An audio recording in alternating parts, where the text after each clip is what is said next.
Oh, my bad. I said we missed y'all last night. I said we looked up. We was like, "Where's Crystal? Where's Dean?" I don't think we ain't noticed y'all slipped out on us.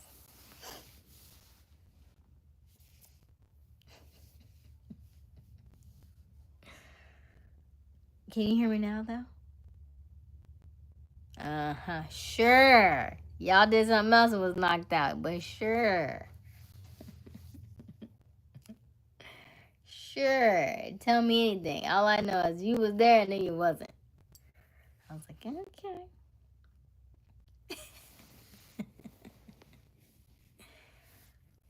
Right. Well, good. How are you this evening? I was out and about, so I'm coming back a little later.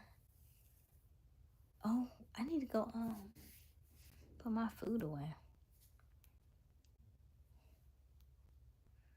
Curl this. No, but she wasn't even in the chat really. Cause I said Crystal, Crystal. Mm-mm.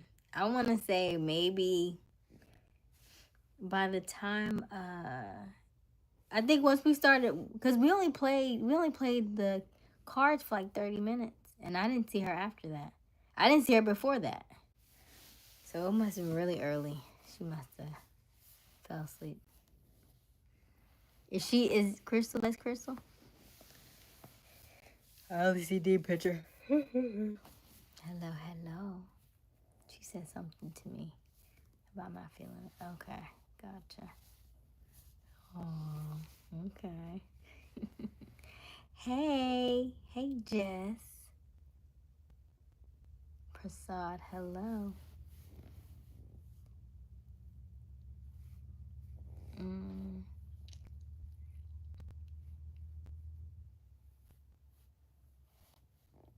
Hey, Jay. I'm not sure what that means.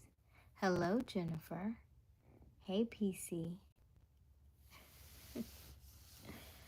How is everybody? Hello, Prasad.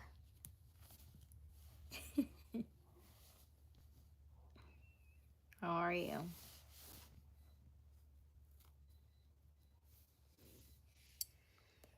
Oh, goodness. How is everybody this evening? Did y'all have a good day? I had a very good day, except for my laptop is not working, which is lovely. My name is Aysia.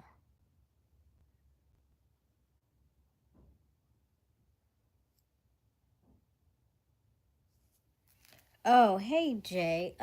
We haven't talked about anything just yet, so you can stay.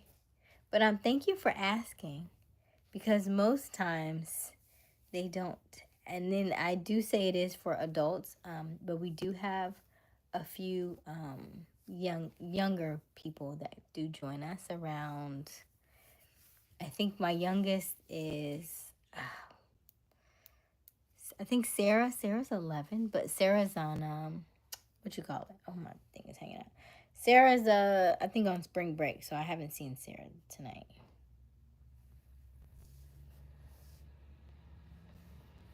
Oh. And I can't see it because my computer died on me. Like every time I go to turn it on, it dies. So I'm really bummed about that because I am not trying to buy a laptop right now. uh, Your hair dress super nice. Thank you, Prasad. I did go out this evening. You can barely see me. I know, but it's like this big on my side, and so usually when you take a picture with Crystal, I go to my laptop and I blow it. I can see it, but I can't. I can try it, but I've tried it 3 times tonight, and every time it was fine. It was fine up until like at 9:30, and all of a sudden, I'm so.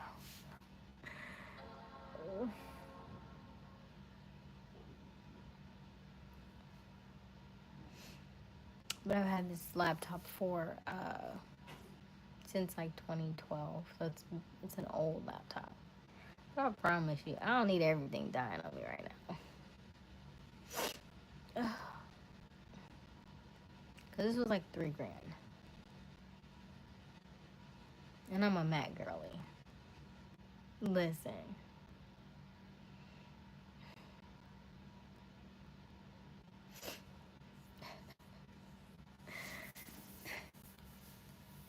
I mean, I can get somebody to buy me a new one, but I don't want a new one. I want this one. I'm gonna buy my own.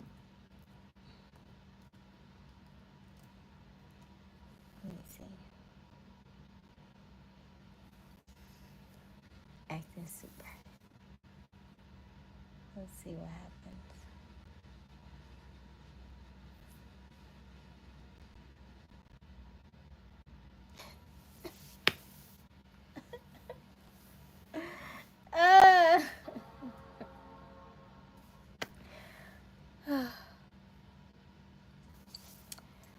I'm out of Atlanta. I'm so sad. I need to make a message to tell him something my computer. All right. You know how long I've been with this? This has been my baby for 12 years. 13, 12, 13. I don't know. It's been probably longer than that. 20. Was it 2012? 13. Yeah. Okay. I can see where you're from. Hey, Sean. Why are you crying? I'm crying because my laptop is not working. I think it's conking out on me. I think I need a new, either, it's been saying I need a new battery forever. But it's gotten really bad now. No, I am not married. I'm in my 30s though.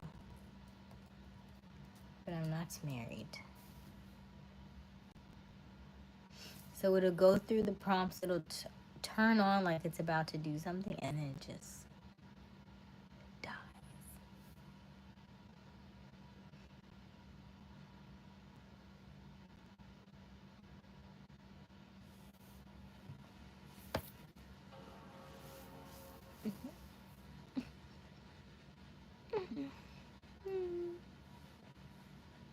My dancer or a singer? Ooh, that's a great question. I don't believe so, but I do feel like singing may be in my future because I'm already taking vocal lessons. So yeah. And here's something I found out, that singers secretly want to be speakers and speakers secretly want to be singers. Mm-hmm. And so if you are a speaker, it is better for you if you want to be in public speaking, motivational speaking, any kind of speaking where you're talking to large groups of people. It is better for you to take singing lessons because it strengthens your voice and you get to use certain depths in your voice that most speakers never get to use because they're always using just their voice, right? Think about most people, like if you think about it, most preachers and stuff, when they run out of their voice and they don't have any voice to sing because they're not singing from the right place. They're not singing from, they're not speaking from here. They're not speaking from their core. They're just using their vocal cords, and that's why they're running out of breath. That's why they're losing their voice and stuff because they're not training their voice correctly. And then they're not. Just because you're a public speaker does not mean you don't need to warm up, right? They just drink tea and stuff. No, you need to warm up that voice. Right? Do all the things. That's your voice. That's your money maker, and you over here running out of. No, no. She's married.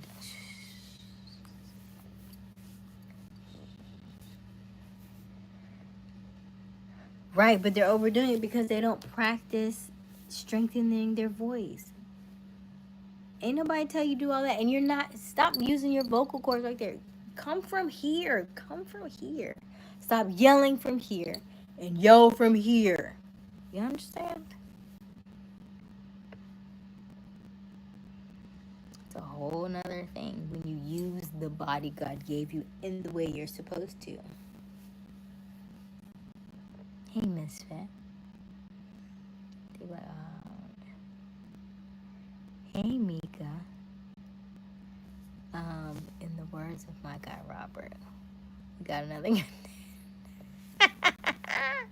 What contender? I didn't see anything. Oh, how old are you, Prasad?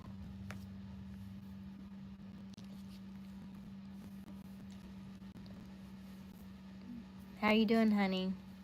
What's up, Mika? What's up, Misfit?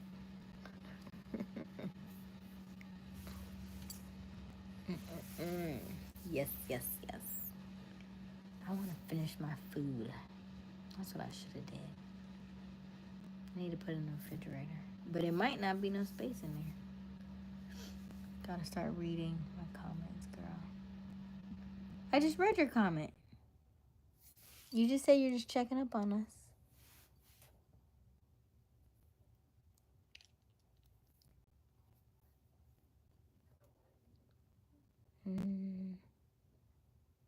I don't see anything else, though. That's the only thing I see from you, Mika.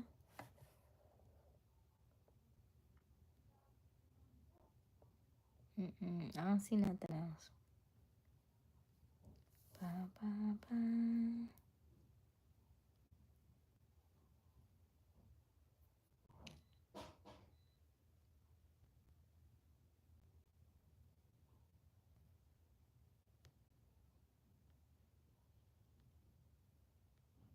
Yeah, that's all I see. I don't know. That's the only thing I saw. Good night, Mika.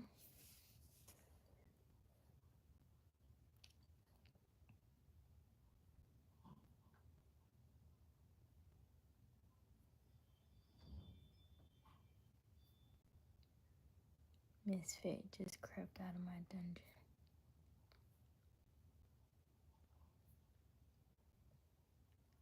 I ain't going either. What? What does that mean? I don't know what that means. But I don't like a funky chat now. I need everybody to get along because I don't like riffraff in my chat.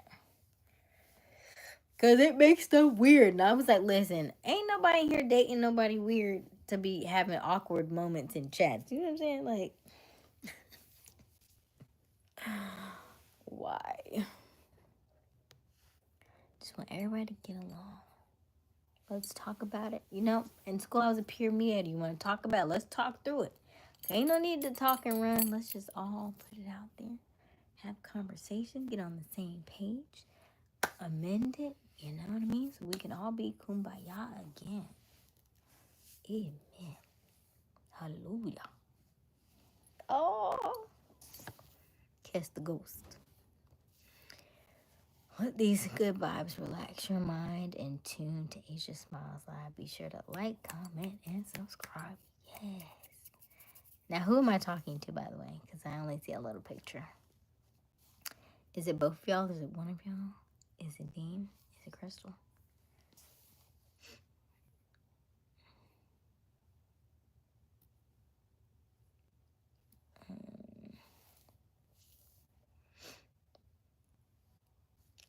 What is WTW? Kumbaya.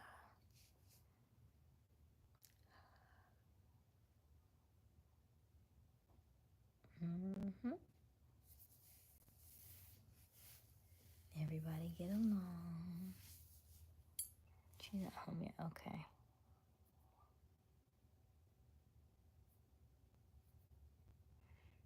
Simmer down now, Dean. Put some water on that steam.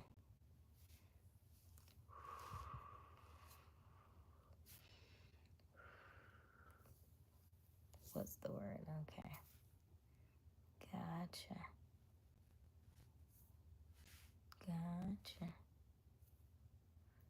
Hey, Misfit. I'm good. I'm good. I had Mexican tonight. I went out.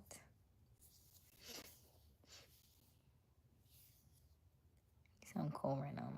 I don't want you to be cold either. I want you to be just, what's the human temperature we're supposed to be at? Is it 97.6? Is that what our body's regulated at? That's what I want you to be. I want you to be warm, okay? I don't want you to be hot or cold. I just want you to be warm, okay? Just warm. Just here. Here. Oh, yeah, let's get what you eat. So I had a veggie fajita, but they was out of guacamole. And then somebody's like, oh, is that because we don't get avocados no more? I need to start making my own, be able to make my own food. And, let's see here. When I'm cold, I'm calm. I'm hot, I'm upset. I know, but it's so. Well, why you have to be cold though? How is cold calm? Can't you just be like? That sounds like you only have two switches.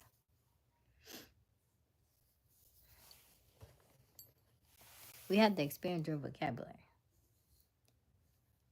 Haven't had it all. It was good. It's really, really good. It was really, really good.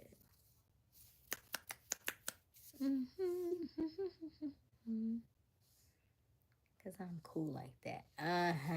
That's what you say. You should see. I don't think we're gonna be on too long because I didn't charge my phone, so I'm only at 33%. And usually I would charge it through the computer, but I don't think we're gonna have that option tonight, which is heartbreaking for me.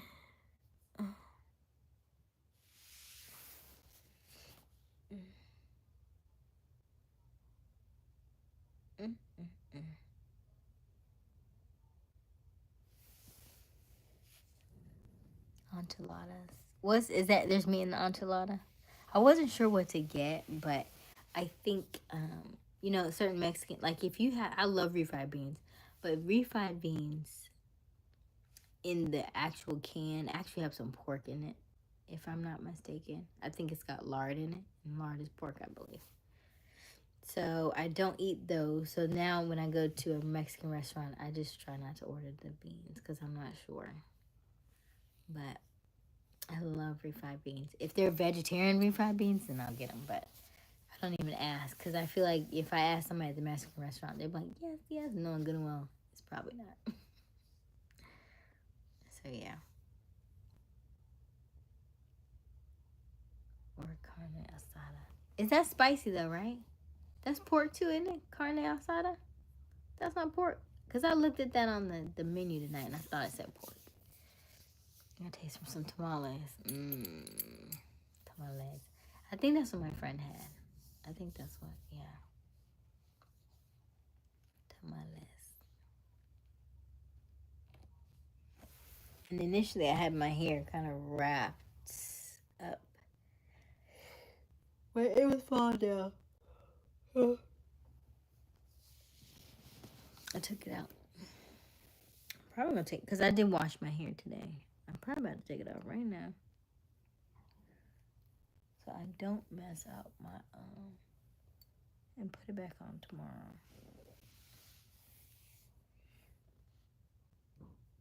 And strawberry. Huh? Strawberry? Carne asada? That sounds like a lot. I be looking bald headed on this side. Because what I was supposed to do, don't mind the string. I'm Indian. Oh, nice. what I was supposed to do. Stay where you are. Let's go around the side once. Push it down. Go around twice. End here. And then curl this down like a messy curl type deal at some point. Or maybe I should just go to the store and buy another one. We'll figure it out. Look good, yes. Thank you, Jerome. Oh, I need my computer to work. Ooh, that hurt. That hurt so bad. Oh, my computer.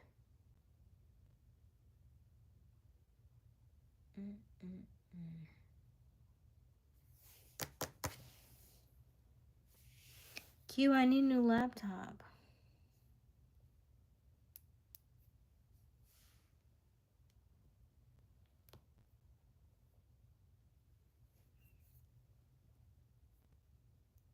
Hey, Crystal. When'd you get home, Crystal? I can't see your picture now. My laptop died.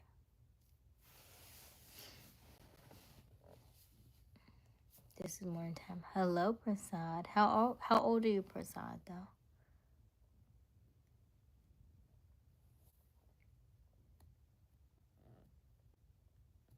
Hey, Jerome.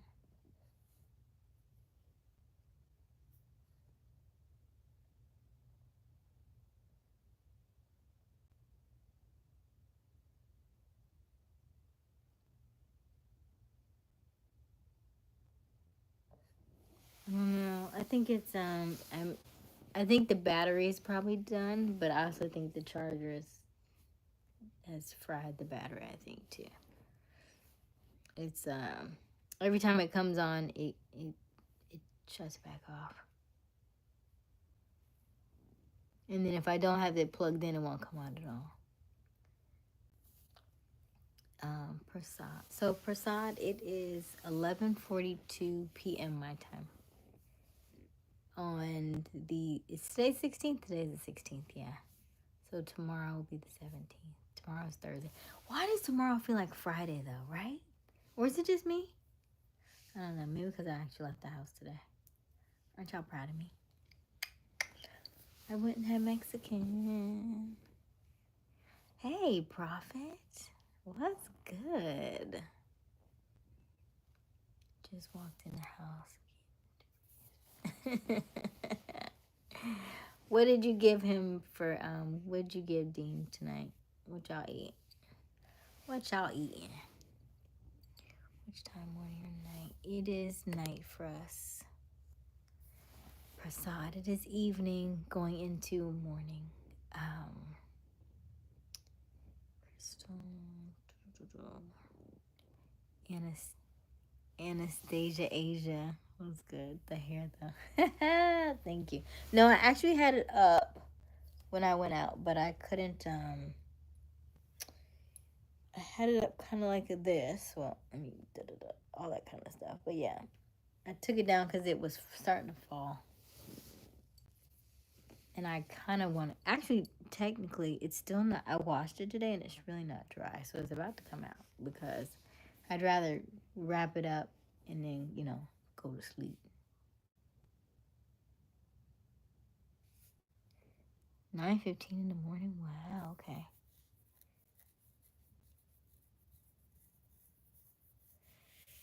I know, but this is a Mac. This is the old Mac. This Mac is from 2012. And the last time I took this to get fixed in Atlanta, the guy said this battery was like glued inside, so they had to order it, and they had to it's old, so it needs to be glued in. And then I would need another cord. Look how old. Look at this cord. Look, it's really old, right? It's really old. Like I had to put the two things to keep the wire from yeah, it's bad. And that's the second one that did that. Because the first one, and I called to ask me if they had another one. They was like, we don't have any more of those kind. You heard to start back over. It's sad. And it was fine until like 9:30, and then all of a sudden it was just like, I can't do it no more.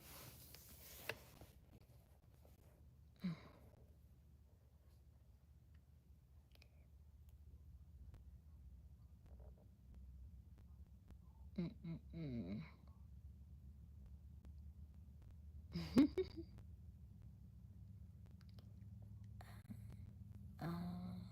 see here. Q, your girl was on earlier. Or I don't know if she's still on or not. I don't know. She said she put something in the chat, but I didn't see it. Alright. Team got hot wings and fries. I have chicken salad. Chicken salad. I used to love me some chicken salad. When I used to make it, now I just make egg salad. I like that too, by the way. But yeah.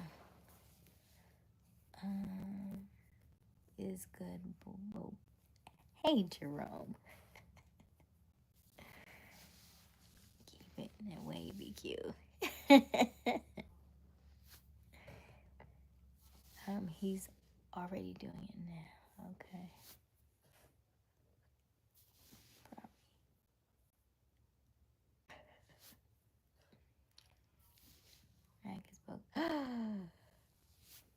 I'm clutching my pearls. Do you see me right now? I've had this Mac since 2012. How long did your PC last for? What, 3 years?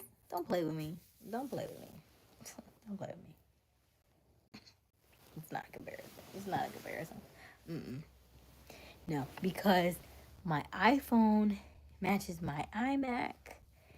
Not my iMac, but my MacBook, and everything is seamless, you know? I don't have to worry. The notes match with the notes, the text edit, the airdrop, the things are the things. They just work.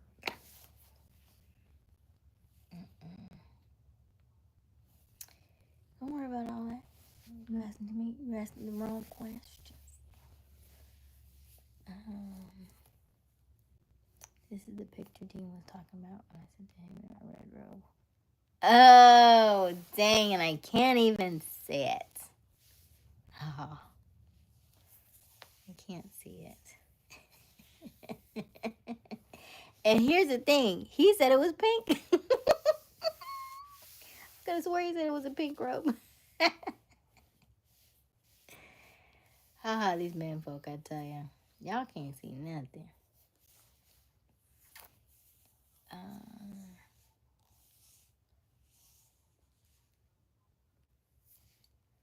I did not go out by. Yeah, because if I went out with a tree, that would be interesting. I don't think he'd be talking to me all night, though. He'd probably just be standing there. No, it's not a tree.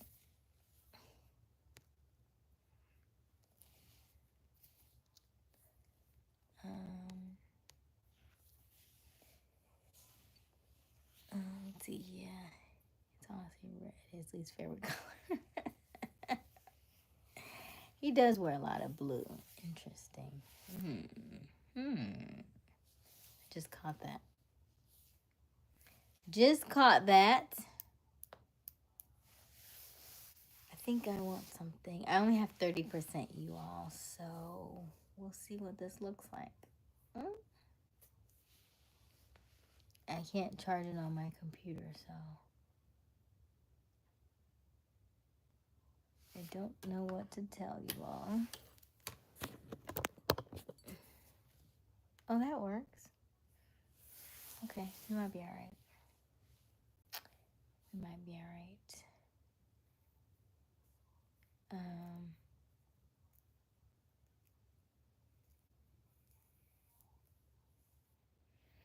Whatever. You gonna stop talking about my trees. They give us life. Thank you very much. I did hug 2 new trees today. It was amazing. I meant touch. I didn't mean hug. I didn't hug them. I touched them today. That's all you need to do, that instant connection. Oh, I can see Asia sitting across a potted tree during a dinner date. You cannot. You cannot.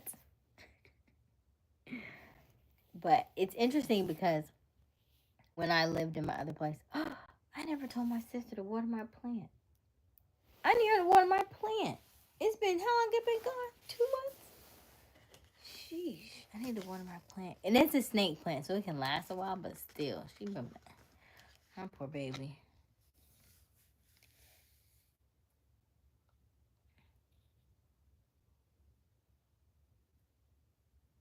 Gotcha. Well, I knew you was going to say blue. I knew that. He doesn't really like black colors. Oh, I didn't really. So I think, did I tell you all that last night? I said, when you deal with vegetarians and vegans, you also are dealing with people who are somewhat extreme in their lifestyles. So some of them are activists, meaning if they are vegan, they don't do any animal stuff. Like they don't buy leather, they won't wear mink, they won't do anything animal based, you know what I mean, that kind of stuff. So I'm like, that's a little bit more extreme than I'm wanting to go, like I do it because it just makes me feel good, not necessarily that it's an animal thing, like the animals are, oh no, don't hurt the animals, but you know I think there is a level of the animal kingdom, right? I don't necessarily love it that they're dying and stuff, but at the same time, it's the chain, it is the state that we're in, and so you know. What do you mean? I don't. But there's different types of vegetarians, right? So vegetarians in America will eat eggs. When I was in Kenya, the lady, she was like, no, because it came from chicken, so they don't eat that. They'll do their vegetarian is like cheese, you know what I mean? But they don't call egg protein, right? They don't do that. So everybody's different. I did have egg today though. I had a omelet and some hash browns today. But if I could find a vegetarian, or even if he was vegan, but he wasn't like all the way like, you can't wear this, you can't wear it. Because I'm sure there's probably other stuff. There are drinks that we probably should not drink because, like alcohol, unless it says it's vegan alcohol, it's made with like fish eggs and bones and all that stuff. So even that stuff is not um, good for you to drink if you're a vegetarian, if you're a vegan, So it's just, I'm vegetarian, I guess, with the bones and yeah. So we'll play it by ear. And then plus, I haven't seen anybody that was like, ooh, he's. Mm-mm. I hadn't seen one yet. I've seen some that were okay, but nobody like. Mm. No, I think it says vegetarian or vegan. I don't think it was a choice between. It didn't give me the option to like change the plant based. But it did say, was I an activist? Was I, athletic? How often do I work out? They did have different types of like skills and things that school, did you finish? You looking for children or not? That kind of stuff.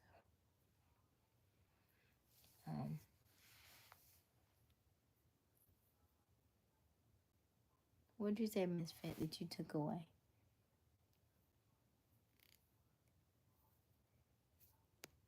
You so silly. They don't get along. I don't know. So here's the thing. This is what made me even know that there was a dating app for it. Was the guy on there, and I've seen this guy before in other videos, and he was like, if she's not I think he might have been vegan, or he might have, I don't know if vegan or vegetarian. He's like, but if she eats meat, he's like, we cannot be together. Which also, that makes sense, right? Because just like you said, if you're doing that, you're exchanging fluids, then you would not necessarily want them to be partaking in that regard. Yeah. So that may be it. And there are people who actually are, get sick with that kind of stuff, right? Like if you're having meat and stuff, they can't have it in their body, and then I'm kissing you, and then you got it, and then you kiss me, and I get sick, So I can see that too. But it's a little more extreme for me. I don't have to eat meat because I just don't have to. But it's not oh, you're hurting the animals. I love animals. I really do. I promise you I do. Um, but this world here is uh, just work on the judgment, right? You know, you could judge a lot of things in this world, but it doesn't really do you any good, does it? At the end of the day, we all going in the box. Or cremated, I guess. We still go in the box, eat cremated. Oh, just ooh. So what is your love language, Crystal? Because I'm very curious to see. I think I know what both of your love languages are, and I think as long as you keep doing what y'all are doing, y'all will be just fine. But if at any point in time either one of y'all stops, it's gonna be not good.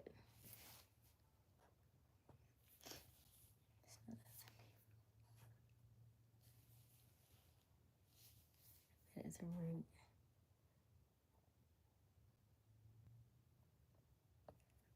Theme said plant based, vegan, seeking male, vegetarian, serious plants and trees only. Oh my gosh.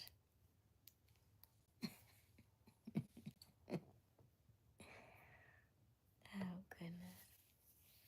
She swipes left on Weeping Willows.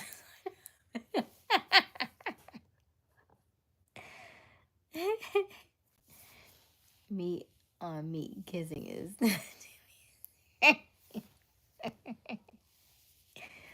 What do you mean exactly? Have you ever heard of the love languages, Crystal? Ooh. Have you not heard? I'm excited to tell you. His face went brown. You gotta let me know, girl. I'm kind of tired. Okay. So there are essentially 5 love languages. It's based on a book called The 5 Love Languages by Gary? Is it Gary? I don't remember that man's name. But anyway, so essentially there are 5, and I think there may be more, but these are the 5 main ones that most people have. The first one is words of affirmation.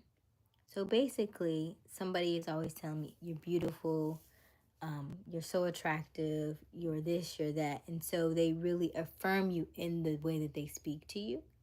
And so that's words of affirmation.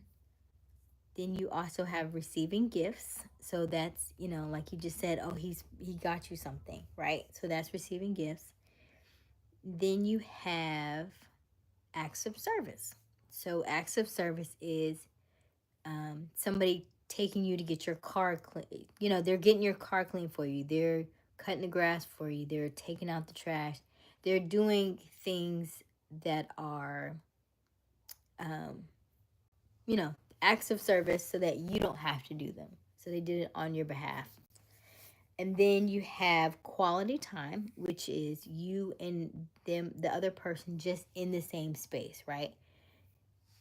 Just enjoying each other's company, being able to talk eye to eye, face to face, without distraction, without interruptions. And then you have the fifth one, which the fifth one is physical touch. And so most people think it's sex, but it's not that. It is intimacy. It is being in somebody's face, being in somebody's space. Excuse me. It is hand holding. It is rubbing the knees. It is feet rubbing. It is just always, maybe hugging or just, rubbing their head or whatever the case is, but just physical touch. So generally, most people are at least two of the five. And I guess in some way, shape, or form, you probably like all of them, but most people lean towards two. And so in relationships, if you are, let's say you are receiving gifts, but you date somebody that's acts of service, you will tend to clash because you want gifts and they keep trying to do stuff for you. Like, I don't want that. Like, he's like, well, he washed your car. He's like, well, I ain't actually washed my car. I wanted this. I wanted you to pull up and bring me lunch. That's what I wanted. But you washed my car. And so that's where you start to have the difference of opinions because people don't know how you love each other. And so it's differently. Everybody's different in that regard. So I'm thinking, let's see. Well, me and Deem spend time with each other. A lot of time with each other. Okay. So I would imagine in my knowings of how you are interacting with each other just through the chat that you are probably receiving gifts and you are acts of service because you said, "Oh, Deem took me and my mom out to eat." You said, "Oh, he brought me breakfast in bed." You said he surprised you with lunch. So these are acts of service. And then receiving gifts. And I think for Deem, I would say that Deem is he's always like, I'm Big Deem. I'm this, I'm that, da da da da da da. He is most definitely words of affirmation. And I do think that you all together are quality time because you do spend a lot of quality time together. So, as long as you all keep doing what you're doing, I do think that you all will be just fine. But you will have to continue. He will still have to continue to give you gifts. And quality time is important for both of you. This is heavy. Let me read this chat.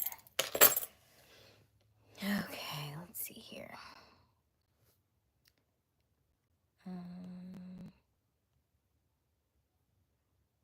You can trust it. No, I'm not saying you're letting them go, but I'm just saying in order to keep the spark. Remember we talked about that.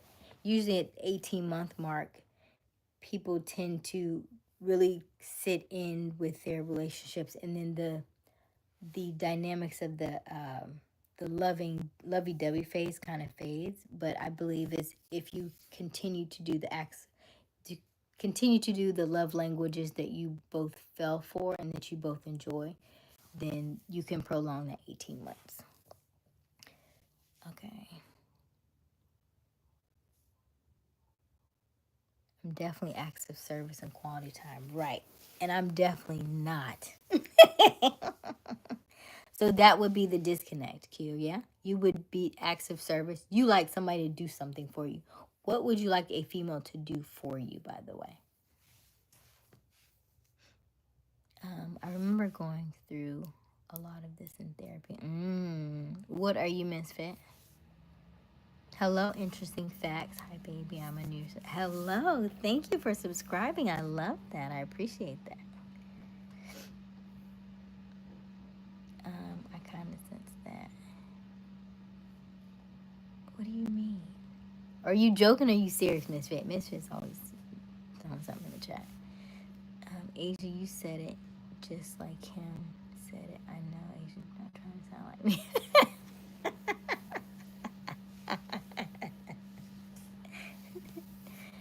Most baddies I found love acts of service toward me since I love breakfast and chatting and touch my face and arm is real extreme for me. Ah, okay. Interesting. Q, this live is definitely cheaper than therapy. Yes. Absolutely. Yes. So the more that you find out what somebody interested in or what their love language is, the easier it is to, really cultivate that relationship a little bit better, right? Because it would definitely be different for different people, right? Because I like to travel. So I don't like to be at home like that. So that quality time I would feel like I would be bored. Like I'm here now, but I would rather be somewhere. Like maybe once a month, I'm going somewhere. I'm doing something. And so it could change, but as of right now, mine is most definitely probably words of affirmation for sure, and then probably receiving gifts.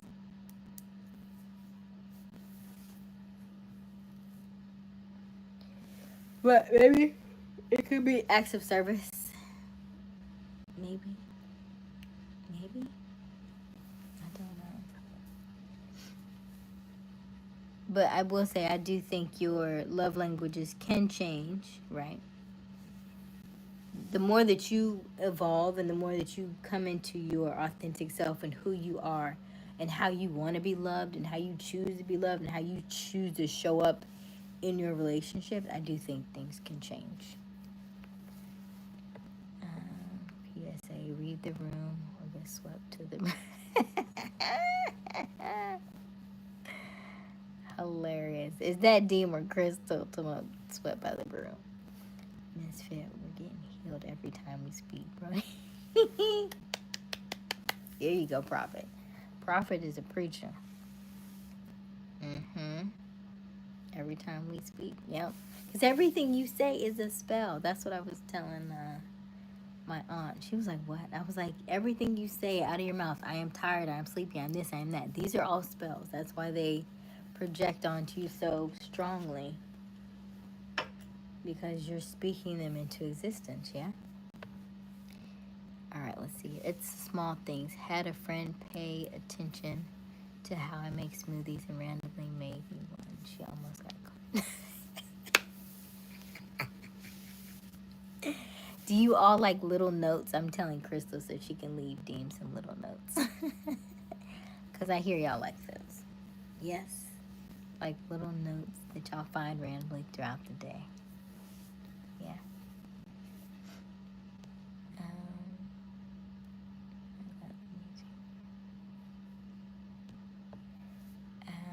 Deem got me a rose bracelet, and it has a card that says to my love, always there. Oh.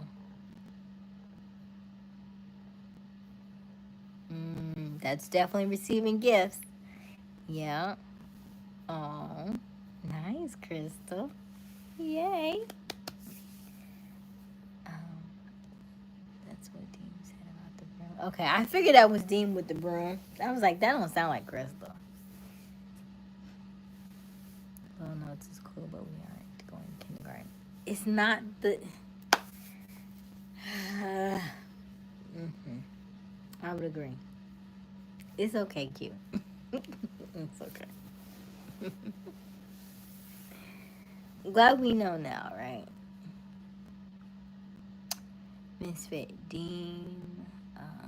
Good for you guys. Yeah. Is a Mac and a poet.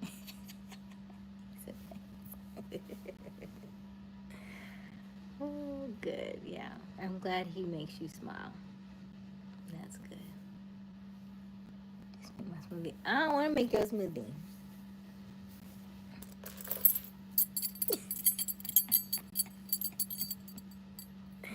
What do you put in your smoothies anyway?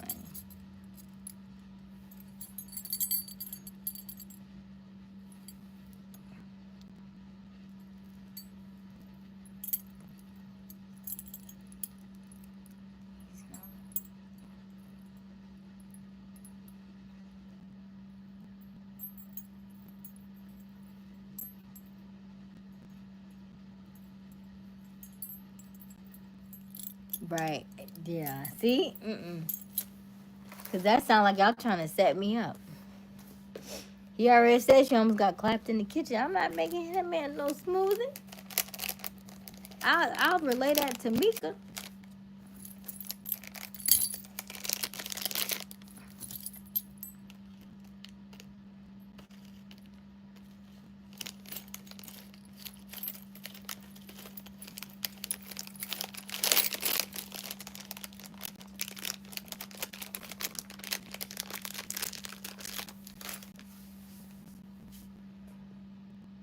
Oh, already, Misfit? So early?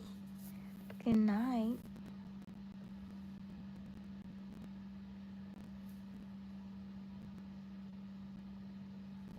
Noted. Facts, no. Hibachi style.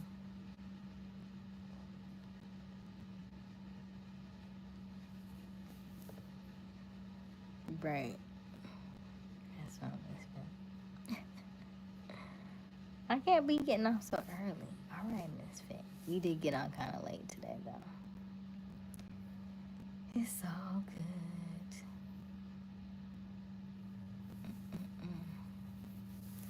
But there's nothing wrong with notes because you don't know what I wrote in the note. How you know? You don't even know.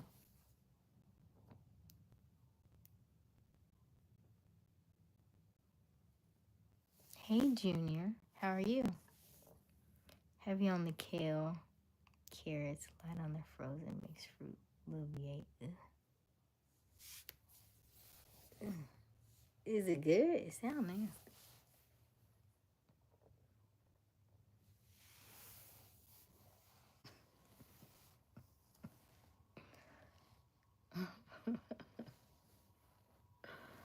Is it good though?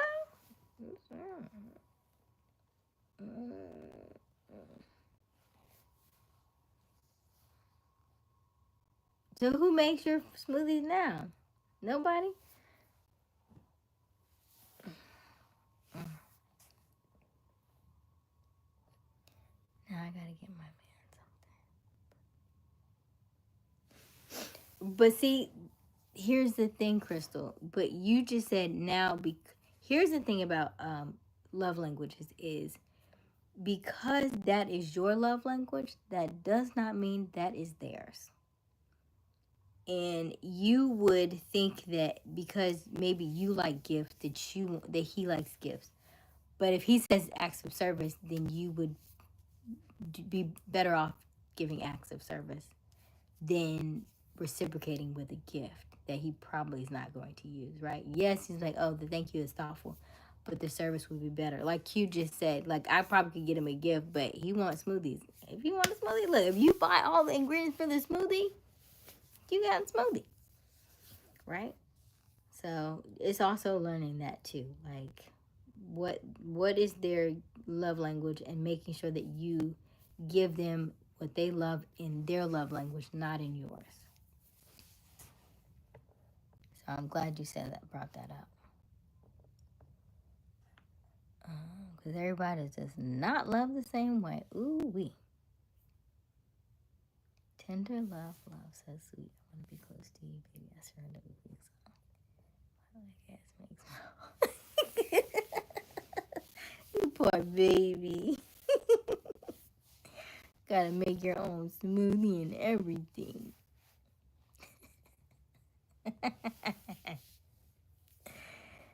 um,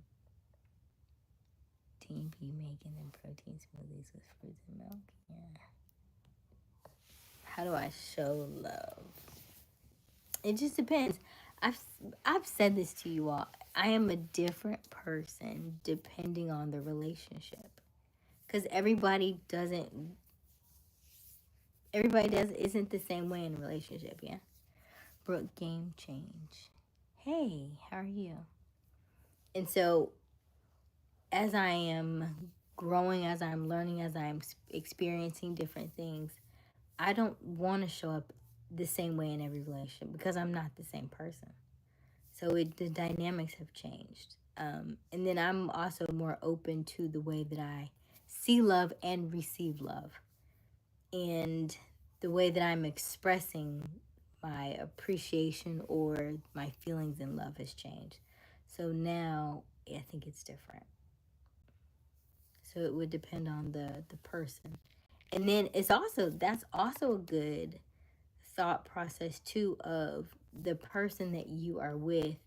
How do they receive love? And if they, like, let's say that they are quality time and I know I want to travel, that's gonna look real ugly at some point. That's going to get to be very like Like I've done long distance, right? And it didn't bother me because I'm where's the affirmation? You tell me you love me every day. I'm good, right? I'm beautiful. I'm this. I'm that. You can text that to me. You can call me and tell me and do all the things, and I'm good. But if you want quality time and you don't see me for a month, 2 months, then what does that look like, right? If for somebody who's, and then especially like if you're quality time, then that means you just on my phone all day, right? So like you may not physically see me, but the time can be spent and you're just on the phone all day. But I don't like to be on the phone all day. Don't hate, don't be. I don't like that neither. Every time I turn out, I'm on the phone. Oh no, no. So let's say your physical touch, but I'm not there. What does that look like, right? What are the other ways to do these things? So it's just interesting to kind of see the dynamics of different people, you know.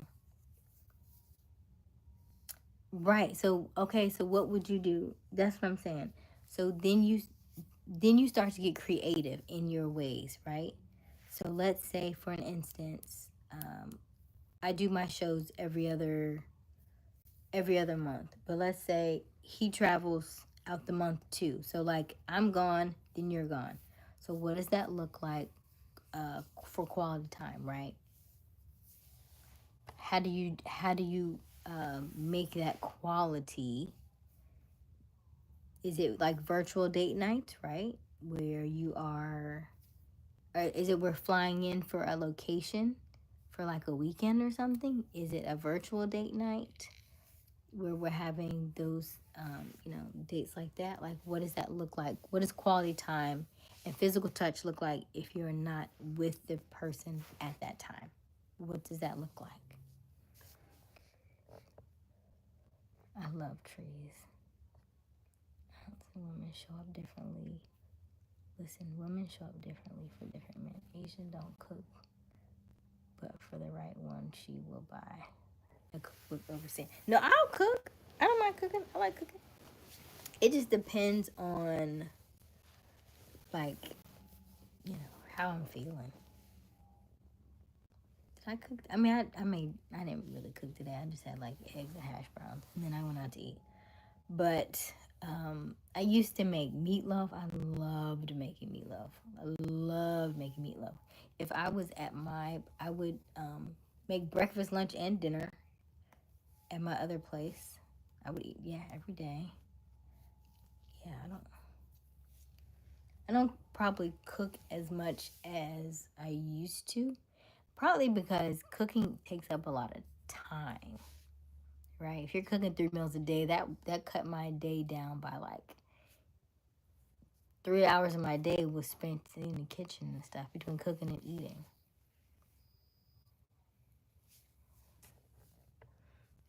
But if he's doing the other parts of it so that I can do that, you know what I mean? It just depends. It just depends on the personality types that you're with.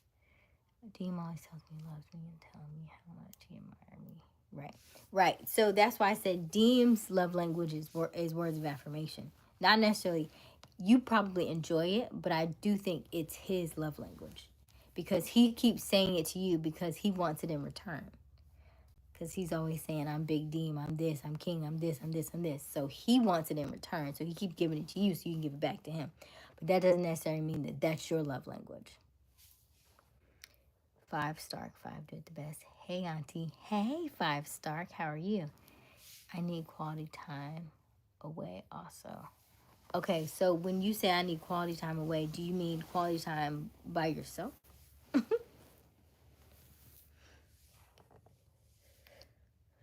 Do you mean like destinations? What do you mean by that? Dean just wanted to tell you that I will be moving in next week. As you should, because I told you who finna spend money on 2 locations. You might as well. What you gonna do with that dog, though? I said that poor dog ain't seen her. How long? That poor dog. That dog be dead if it wasn't for mama, apparently. That poor baby. That poor baby.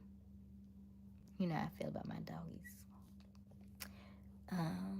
Did he give you a key? You have a key and a spot. Like how many drawers you got?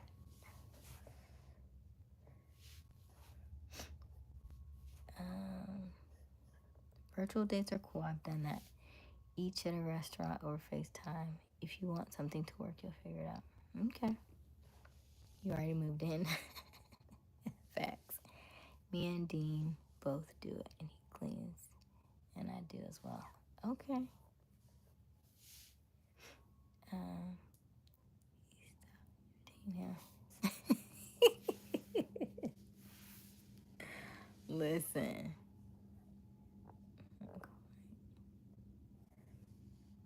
I have my baby Bella. Yeah, so but he said you have he has pit bulls, so are you taking your dog over there?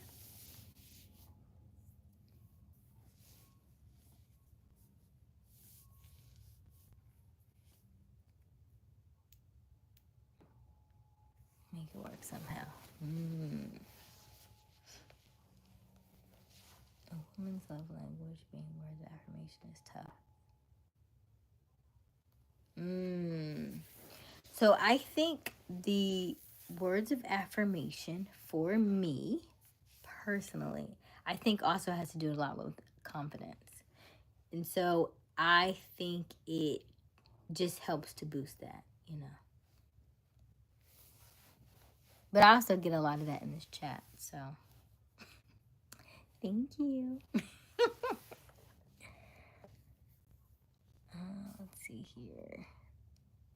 Because this kind of stuff here, and even if you are, like, if you're in, like, public speaking, but you're on stages, that's what I always say. I want you, everybody, stand up on your feet and give the speaker a round of applause.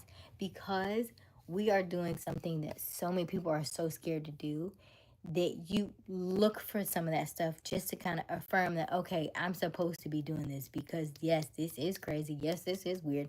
Yes, 95% of the world hates public speaking. They said most people at if they ever go to a funeral, they would rather be the one in the casket than to be the one giving the eulogy. That's how scary public speaking is.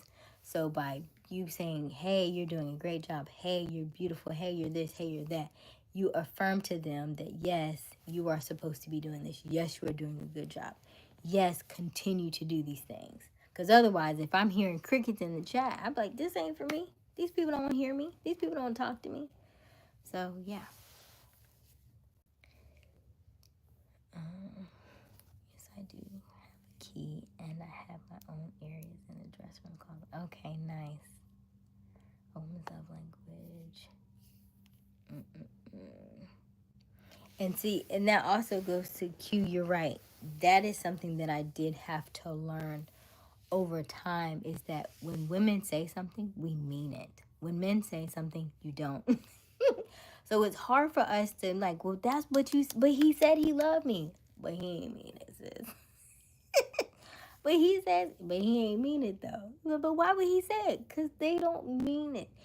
Y'all are literally like the complete opposite of us. We say it cause we mean it. Y'all mean it by doing it, not cause you said it, cause you did it.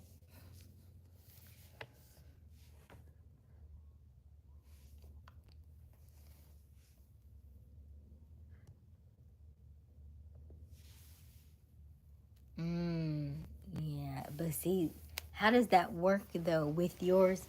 She's in the bedroom with you and they're in cages. So subconsciously, they're probably like, this chick getting all the treatment.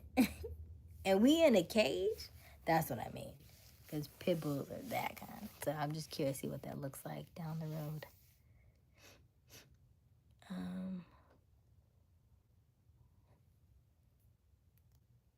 Yeah, words are important, but the actions have to align. You look nice tonight. See, don't lie to me. Don't lie to me. Don't lie to me, Q. You already told me.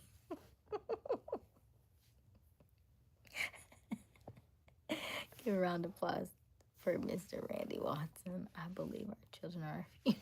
What? Dean said she matching the tree that looked the girl. You do see my green. I am wearing green because green is the color of money. Yes. And trees, I guess. I'll put Oh, you can say that too. You got Dean saying it. You so silly. Oh, was that the Coming to America? So silly. Okay. Asian Demon. Everything he says. Deem. That's what came to mind, Brody. Deem is different.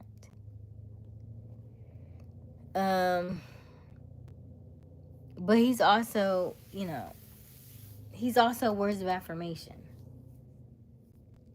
right? So I think if you are someone who's words of affirmation, words matter to you, right? What somebody says matters to you. So it also goes into the line of, yes, he's a male, but I don't think a lot of men are words of affirmation, though. So for the ones that are, they mean what they say.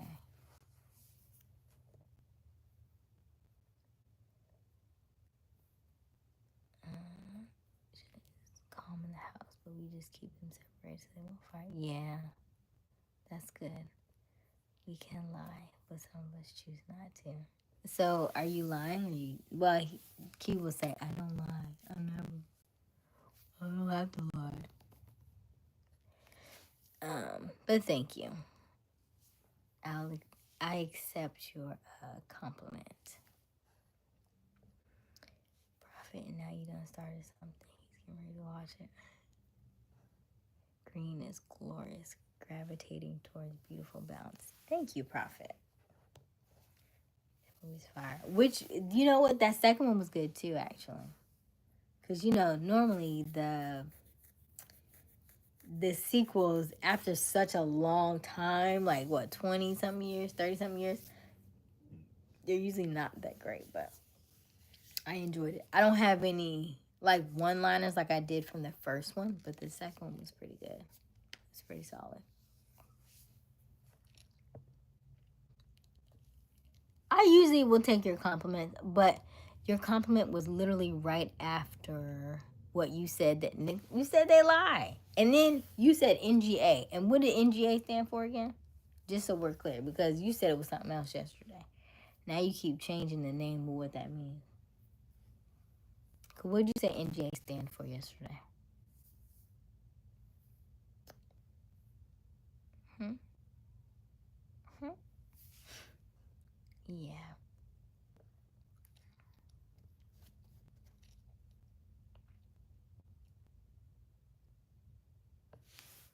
Asia, yes, that's true. Take everything seriously, and he will ask you what you say in a heartbeat. He not the one.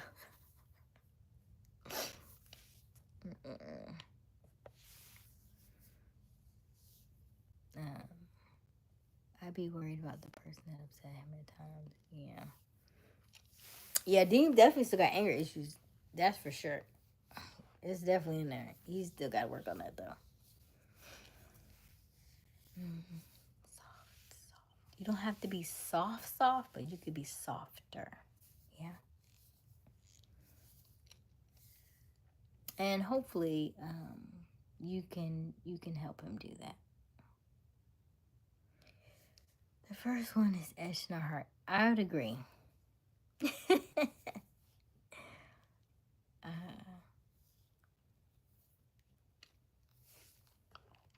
When I refer to myself as NGA, it simply means when I refer to you, it's Nubian Goddess Asia. Or whatever Grand Rising. See, now you ruined it. You ruined it.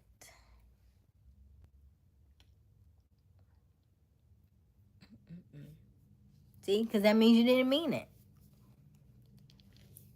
If you had just stopped at my name, but then you said, or whatever they be saying. So that means you just said it to say it. You didn't say it because you meant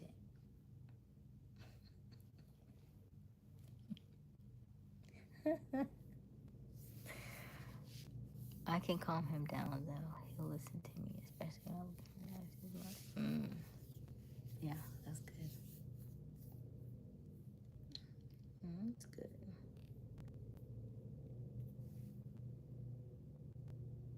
women are very gifted in that regard. If you understand what your power is,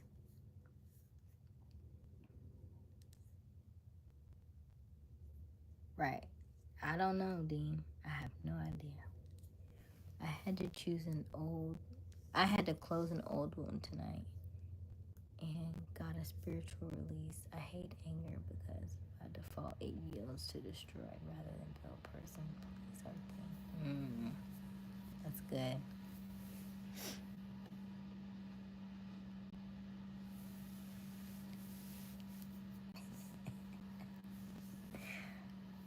So, Dean, when there are guys that will say, instead of like good morning, hello, beautiful, right? They'll say grand rising, yeah.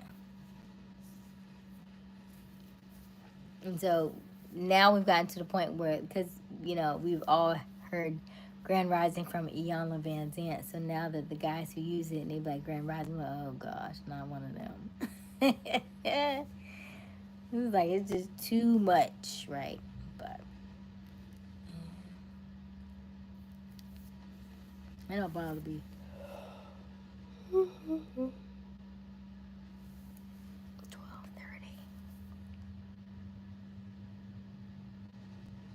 He's working on it,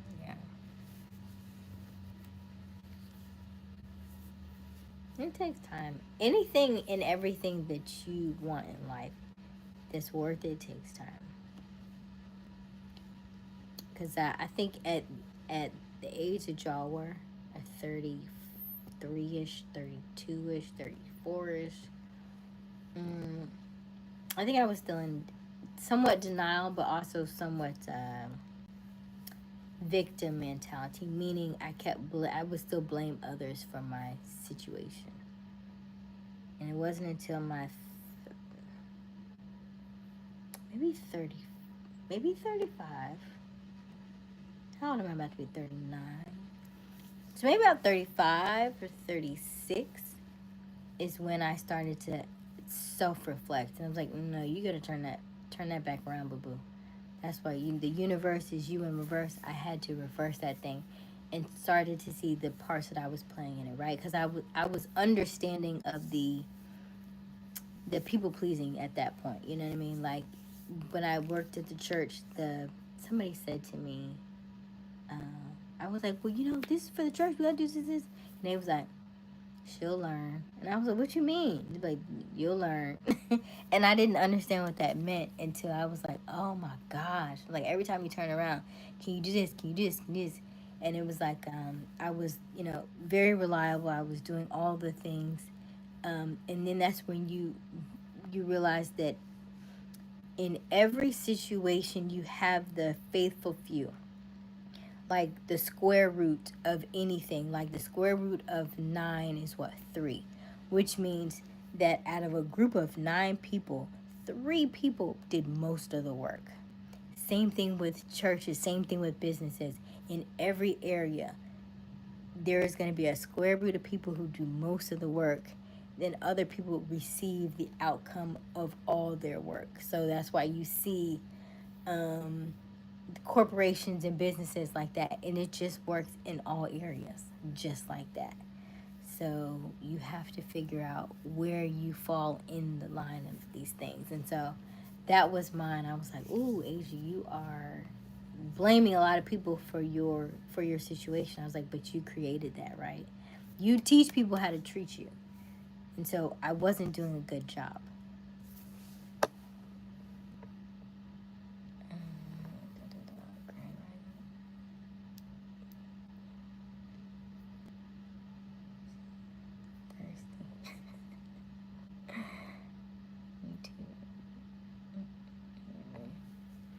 I don't see anyone in the chat with a victim mentality. Did I say that?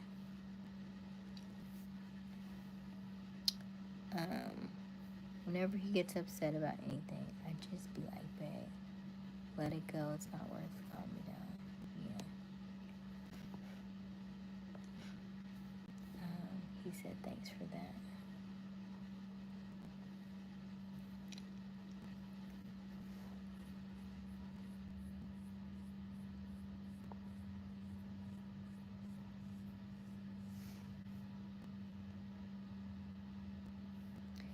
Whenever he gets upset or anything, I just be like, bang, let it go.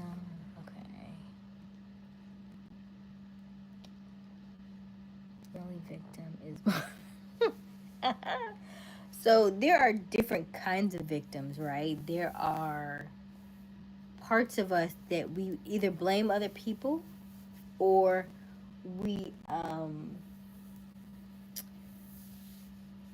we act as though it can't be fixed, right? I think also some victim mentality is, well, I'm just this is just the way I am. You know how I feel about my book. When you say, oh, I can't, I'm just born this way. You're not born this way. You choose to be that way. That's what I also feel like as a victim. Like you blame um, the reason why you don't want to change for not changing, but you can change it. So you're choosing to be the victim instead of the victor, because you can always change your situation.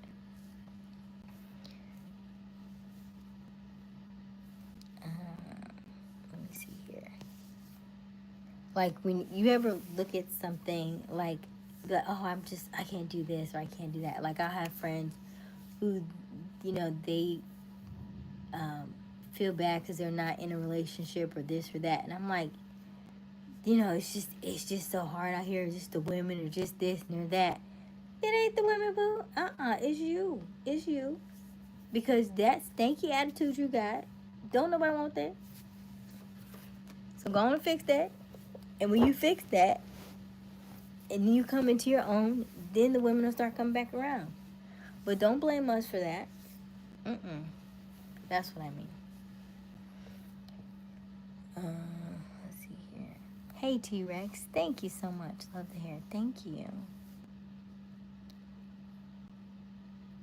Hugs make memories. It's revenge. That's real. Yeah. And I'm a big hugger. So grandma was like, what? You going to bed? I was like, no, I'm just going to hug you. I hug my grandma like 2 or 3 times a day. I hug my aunt 2 or 3 times a day. So why? Because I can. Because I want to. Because I know you need it. You're welcome. You're welcome. Now that is now I do that. I don't consider that physical touch. I figure that's heart to heart energy, because every time I hug you, my heart is connecting with your heart, and so I'm giving you a piece of motivation. I'm giving you some energy that you may be depleted in, because I know I can get mine back. I am very good at recharging my battery, and so for people who are lower vibrational and they are easy to get angry, easy to get upset, easy to blame other people, easy to you know, think it's somebody else against them or the world is against them. I know I can offer that space to give you that recharge. But if I'm in a group with a lot of people, I will give you the recharge. But then after the event, you probably won't hear from me, because I need a couple of days to recharge that.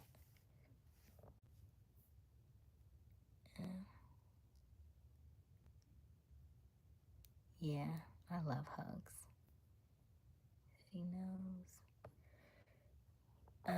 Asia, he said he's surprised at Boss Hog is here. That's right, because we haven't seen Boss Hog in a little while, right?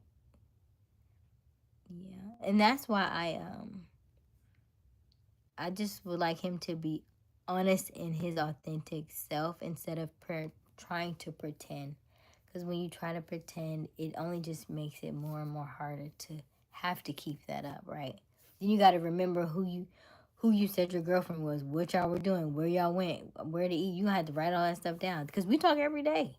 We talk every day in this chat. And so imagine, after a while, your lies start to overlap, and that's what's started with Boss Dog, I think. Hey, Mika. He said he's surprised. Yeah, it's good, Mika. What do you want, Q? It's 12:39.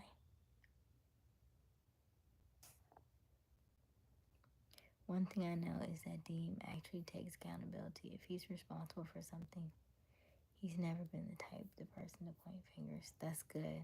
That's good. Deviant Patrol does ride along sometimes. Hey, Gavin. Rest it up there. You all right? I'm hungry. I want to eat my food. I want some Mexican. I didn't have no snack tonight neither. I need to put my food away. Oh, I'm at 53%. Come on.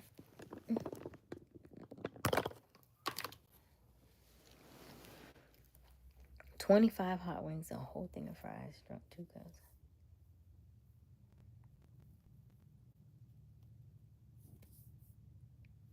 Wow. Yeah, I don't know why men eat like that. Why do y'all eat like that? Y'all don't even like chew y'all food. I don't think that's healthy. Y'all drink enough water when y'all poop? Or y'all just don't poop? Because the way y'all eat, I'll be saying,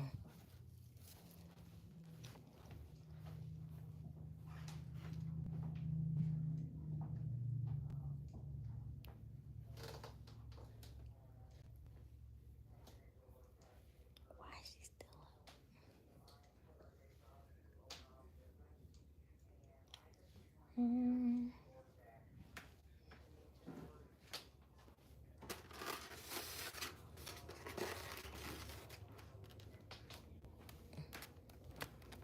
Good night, Mika. To the kitchen table. I just didn't realize they were still up. I am a little hungry. I didn't think they were still up. It's almost 1 a.m. Why are they still up? Just trying to eat in peace. Still look good in this light, though. Let me see. Let me do this side. Let me see. All right. I thought y'all was asleep.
Hello, Rufus.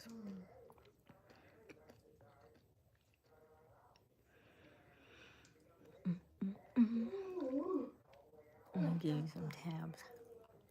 What tab? Oh, cute.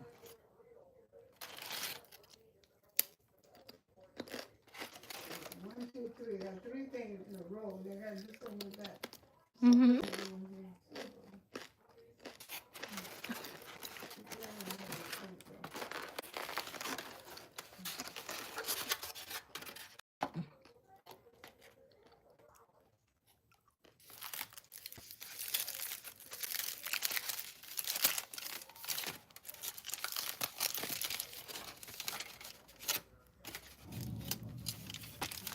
See?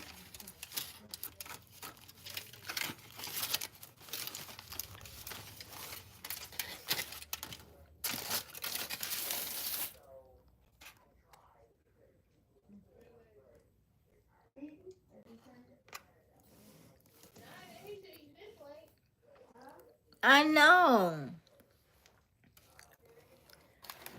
But it's veggies.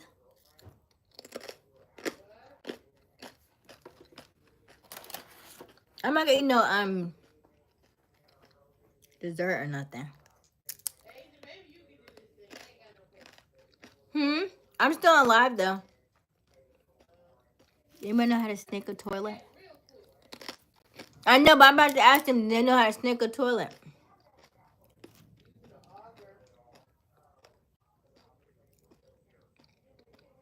Mm-hmm.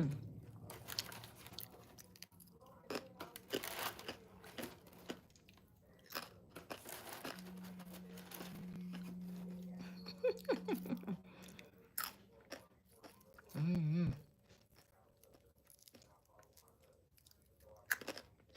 Mm-hmm. Go ahead, Crystal.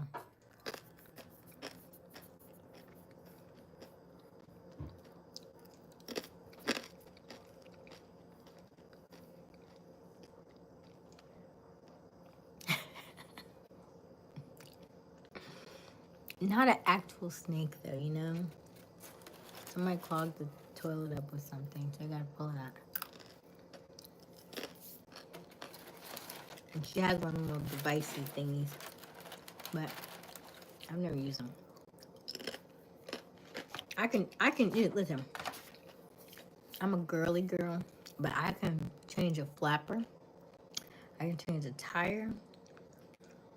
I haven't done it in a while, but I'm pretty sure if I Google it, I can do my own oil. I just don't want to. Um, and yeah, I can do some plumbing things, but I haven't done it. I haven't snaked a toilet. Let me get a fork.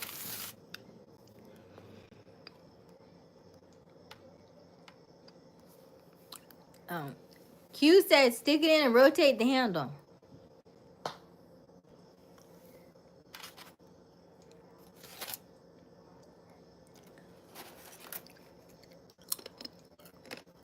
So that's nothing.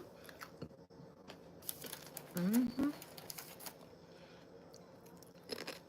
Don't make it sound kinky.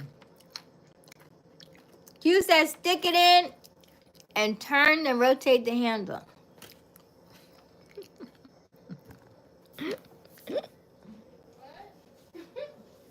I said, one of the guys on the chat said stick it in and turn and rotate the handle.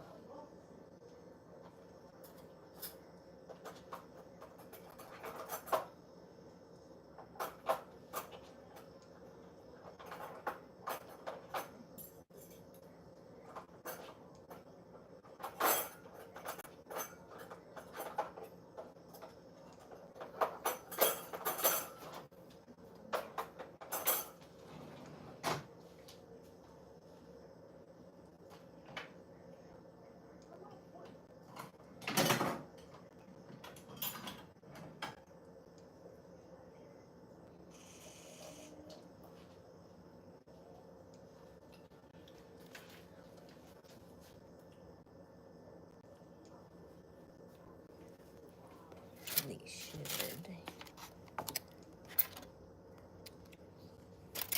Oh, it's got lettuce on it. Dang it.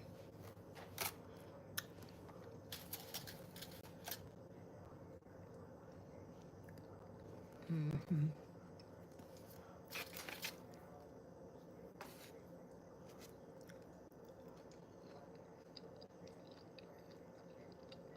Mm. Do you wear what kind of shoes do you wear to work? Do you have you put soles in them? Cause you know the shoes nowadays don't have that proper arch support like they should, and that's why people's feet be hurting so bad. I was like, well, it's not as cute. I was like, but your feet feel better.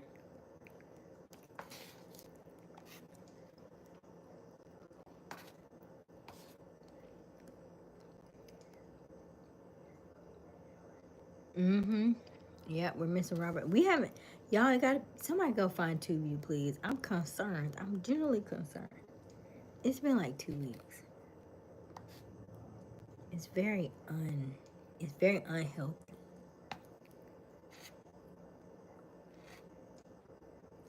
Wouldn't that be something? If I read him the thing and he found somebody, that would be funny. And he'll be like, guess what? And she'll say she's from Arizona. He gonna laugh.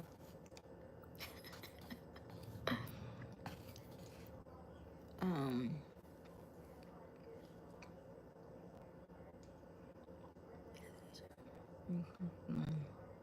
mm, the hours. You work 12-hour shifts, I guess. I got some rice.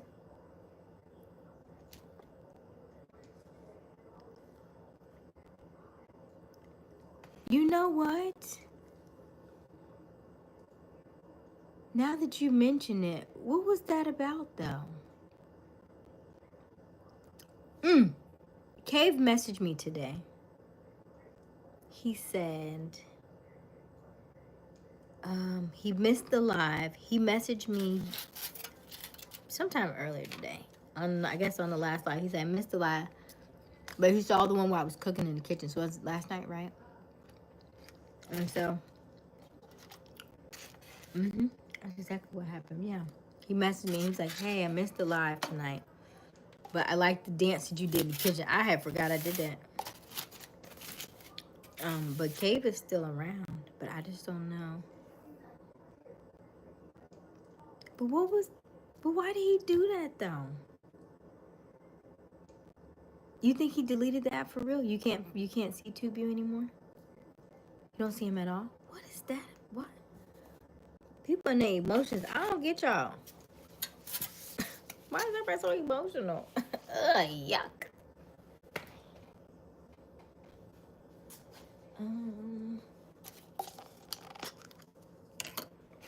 Why I want to put a little bit of Parmesan cheese in here for what? It don't even make sense.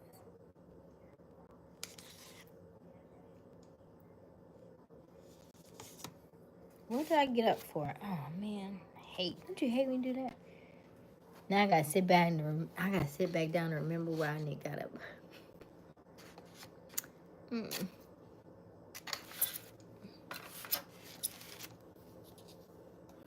Why did I get up? Maybe for another napkin?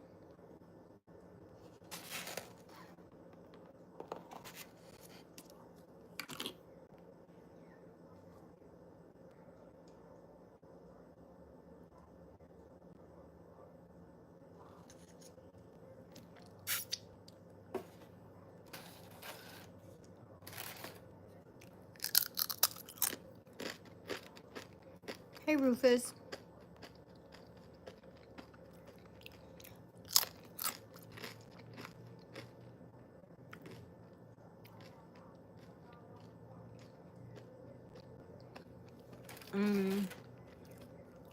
He said that y'all was knocked out. I said, I don't believe that.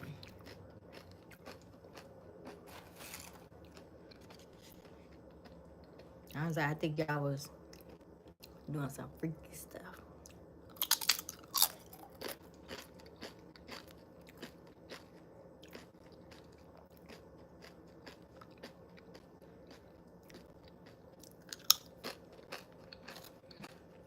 Because I don't even remember what Cave and Tubi was going back and forth about anyway. Right? I don't know. But I don't think Tubi likes that Caveman has so many women. But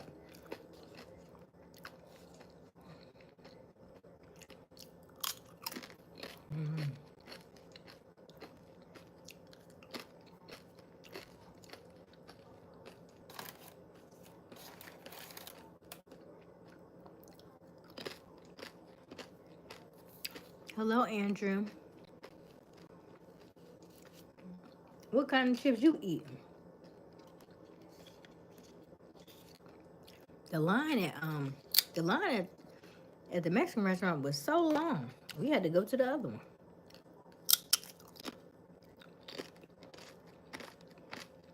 Broccoli corn chip.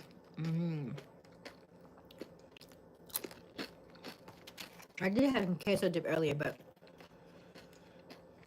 I can't do a lot of cheese. It makes me very congested. So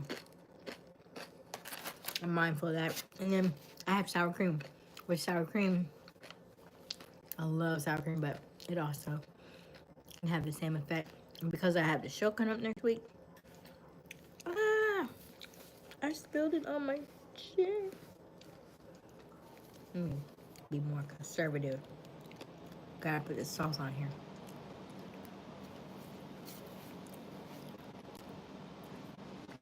But why didn't he come back though, right? I mean, two people make jokes about stuff, but I didn't see him being that, I don't know.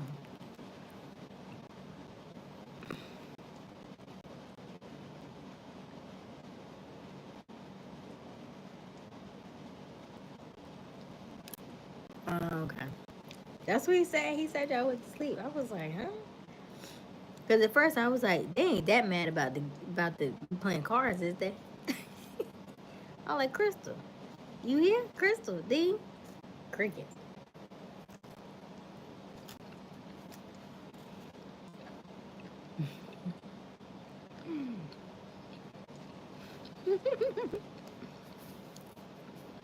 We're good. Glad y'all got some rest.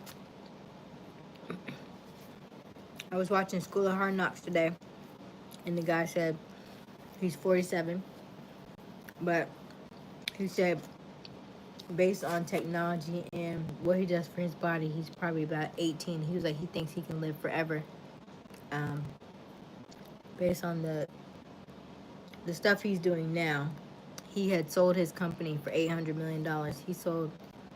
He had sold Venmo, and he said one of the most valuable things you can do is get enough sleep. And I was like, amen. Because I feel like so many people have it so backwards. I was like, let me get my beauty sleep. I don't want to, because so many people that I follow is like, you got to get up. You got to get up at 5 a.m. You got to do. And I'm like, but I get off of here at 1, 2 a.m. I'm finna get up at 5. I'm not finna be good for nothing. I'm gonna have bags beneath my eyes.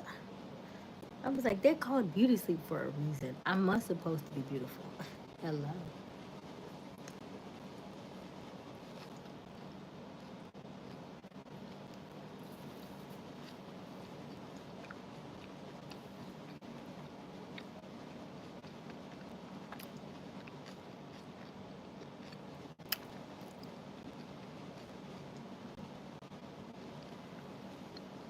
Mm. Mm, mm, mm. Mm. You are absolutely correct. I said that earlier to you. And then I watched that video with that girl. And I was like, you know what? Why are you doing that? I really had to sit down with myself and think, why would I be okay with my man stepping outside? One reason why I was thinking of it was because of reverse psychology. If you gave him the option, he'd probably be like, man, I really love her. She even gave me the option. I'm not going to do it though, but I got the option. That was one reason. But the other reason is like, yeah, but why? It's like, I feel like I am a good catch. I feel like I am a good woman. I think we would, if I decided to be with that person, that we would be a good fit. And then based on our dynamics, our love languages, we would figure out if that was something to really do. But it would be like, I would say, take the time to really learn each other before we jump into something like that.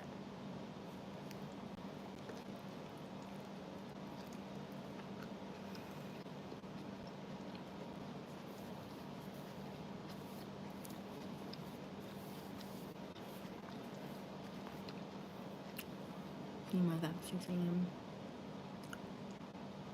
a.m. That's good, Crystal.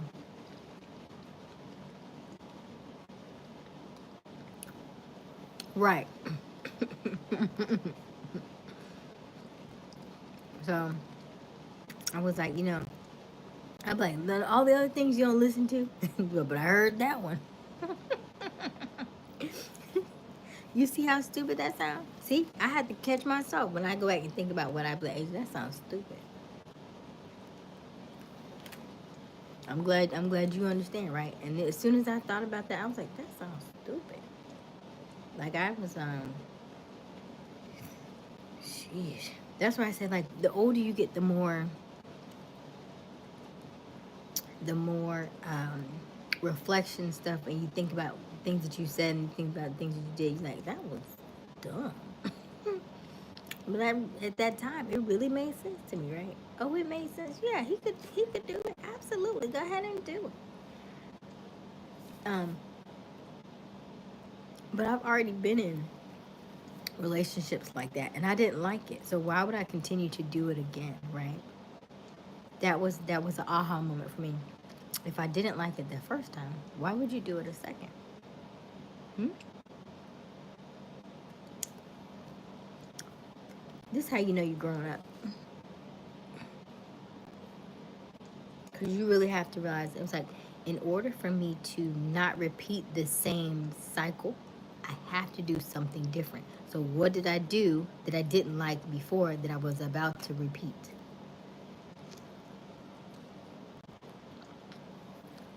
Mm-hmm. That makes sense. And this is just people in general, right?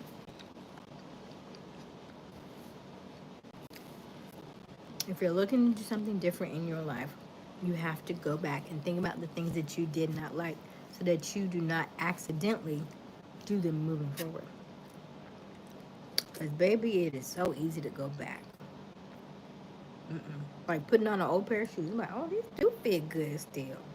They do look cute. But it's not the style anymore. And remember, like, it was cute in the front. It was cute in the beginning, but after a while, you feel like you get that corner on your pinky toe. I don't want that no more.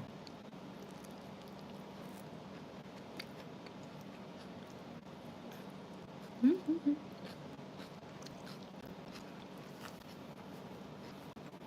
You want to sleep? Let me share. What about make some click fence? It's interesting seeing you find yourself. 5, 10 years from now, maybe a year from now, I'm gonna come back and look at these videos. I'm like, child, I just told y'all all my stuff on the internet.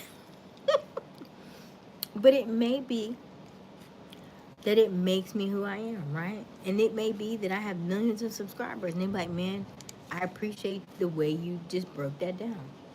Because so many people don't understand what, like when you say like, well, how did you change? How did you do something different? Like, what did you do? What were the steps? Like, I don't know what I did. I may not remember this 5 years from now. But if I'm telling it to you now, we have video of it, so I can go back and be like, oh, that's what it was. That's what I did. Because as you get older, you'll get more and more removed from it, and you won't remember exactly the little baby tiny steps that you took to further yourself in your career, further yourself in your life, further yourself in your relationships.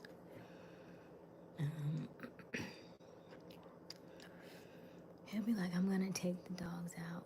Then he gets back in the bed, lay against me, my chest. Before he goes to sleep, he'll give me a kiss afterwards. Oh, that's cute. Yeah, y'all are all in the ooey gooey stages. It's cute. It's really cute. I was watching a lady today. She was like, I have a feeling. She's like, if you're watching this, that you're gonna be in a relationship really soon. She's like, ew, yuck. Cause that's exactly how he feels. Cause Crystal's in that ooey gooey phase. So she's like, he does this and he does this and he does this, and so it's like, ooh, yuck. Cause you feel just like that. Because you be so in it, but you love it though. Like you love it, but it's still like, ew, yuck. Am I this person? Yuck.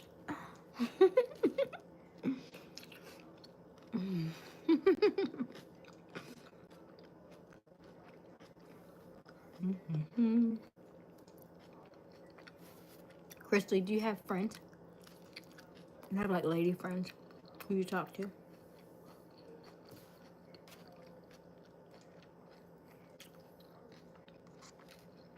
Like girlfriend?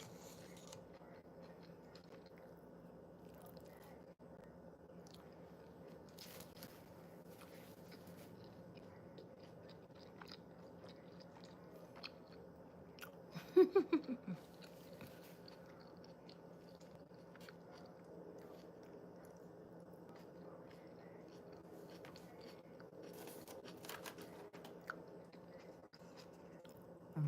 3 is perfect. I still want you to hang out with them now. Um, do they have boyfriends?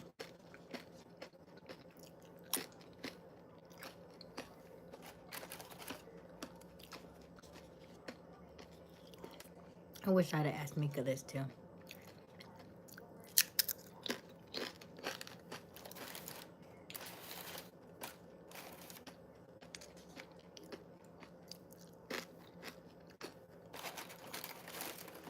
You don't need a lot of friends. That's also something that you learn. And your circles will change with every iteration of you that changes.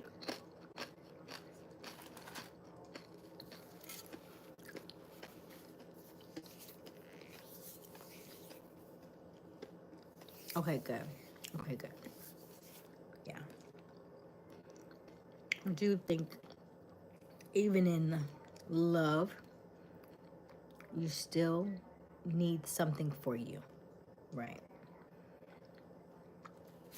Because as you grow and y'all get more and more close, then you start having children and all that stuff. Women can lose themselves very quickly in the mix of being everything for everybody. So I just want to make sure that you keep that for you. Mm-hmm. I need some deodorant.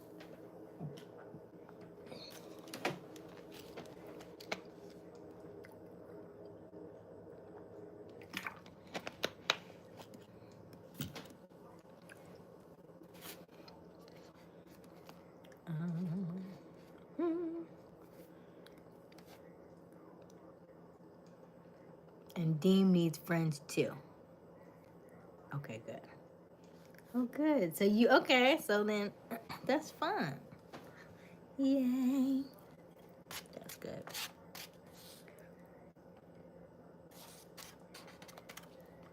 That's perfect.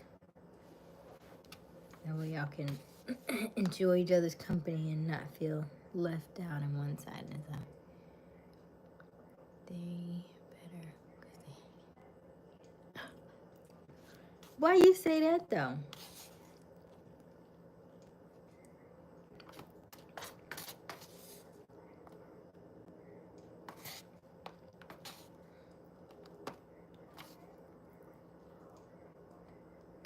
Ah.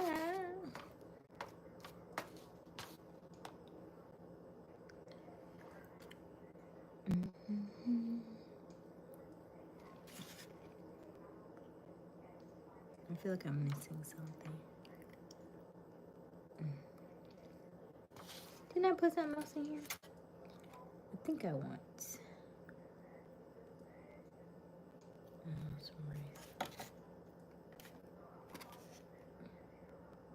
There go a carrot. You know, why do they make fajitas and only give you 3 tortillas? Like, you know good and well, all this stuff is not finna fit in these little 3 tortillas. Then they want to charge you for extra tortilla. But you knew it wasn't gonna fit when you gave it to me. You should have gave me 6 in the beginning. And I still got one left. And I still got a lot of veggies. I know I'm about to make me an omelet tomorrow morning. That's what I know.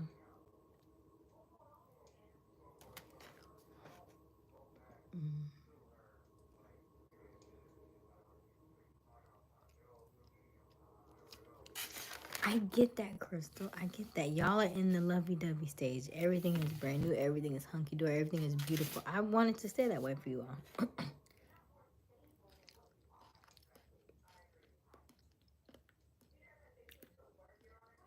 I just, women have a tendency to mold to the man when it should be that he molds to you.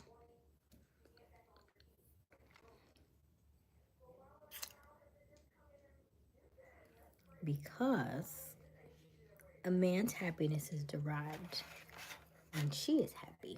Yes?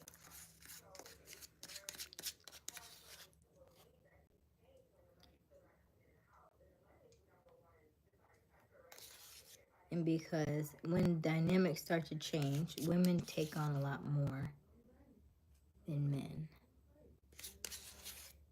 Emotionally, physically, definitely physically, mentally, a lot of the things. And you know they say like when a woman is mad, the whole house is mad. The whole house is upset. So that kind of stuff. They are. They are. They are.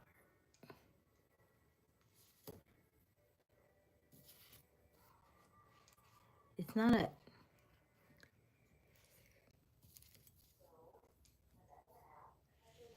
What I'm saying is, generally speaking,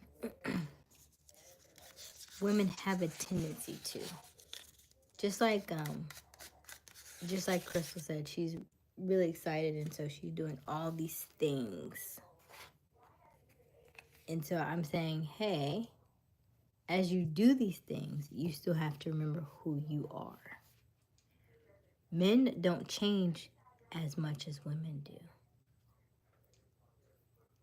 So as long as she knows who she is, she can continue that, right?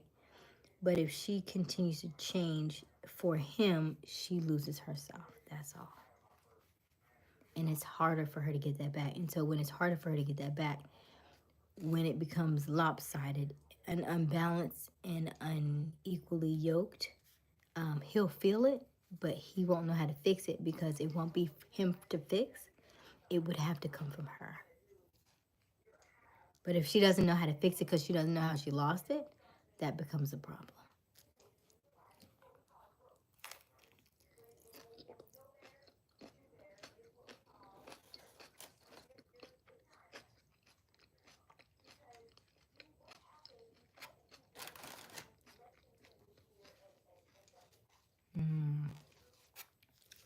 Right. So she's,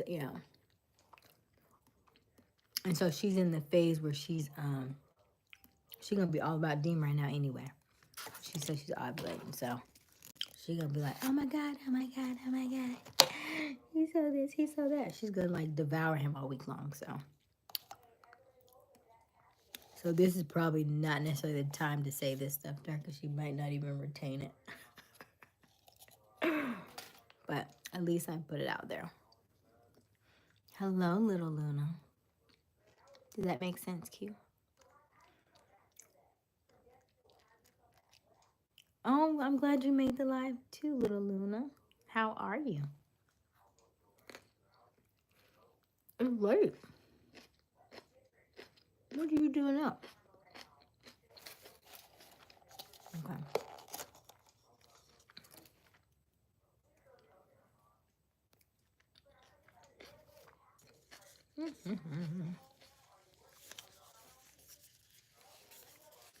All week, more every day.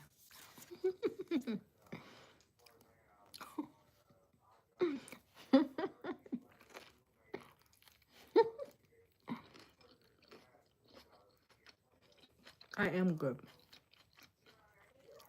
I'm eating, which makes me very happy. I can't fix my laptop, but I can fix his stomach.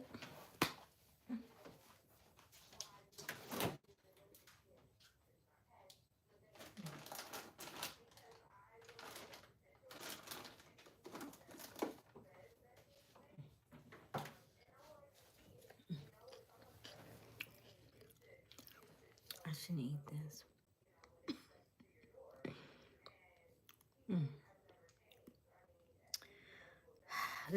This is where the discipline comes in at. It's like you could just squeeze this in there. You can have another one, but it also, you already had two. So there's a little corner in here of sour cream. You don't need all the sour cream, Aysia. Just take this. don't need that much more. You're gonna finish this. You're gonna wrap this up, put that back in there, and you're gonna be finished for tonight.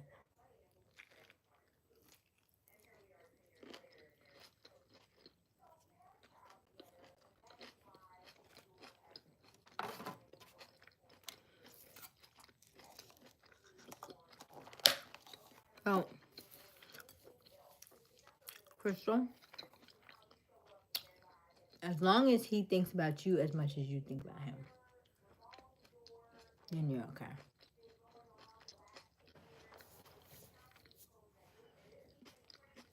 Because if it were to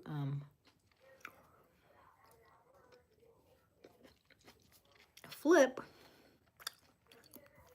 not necessarily flip, but if he were to fall back, you would feel some type of way.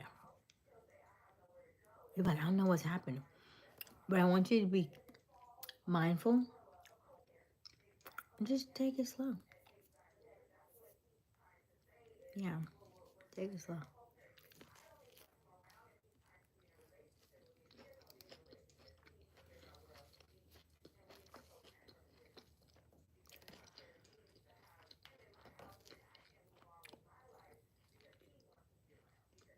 But you do work a lot, and so I understand why y'all spend a lot of quality time together, because you do work long hours.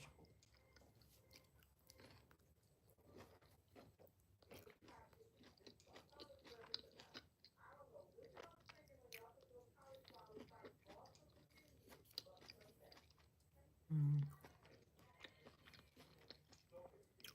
that's good.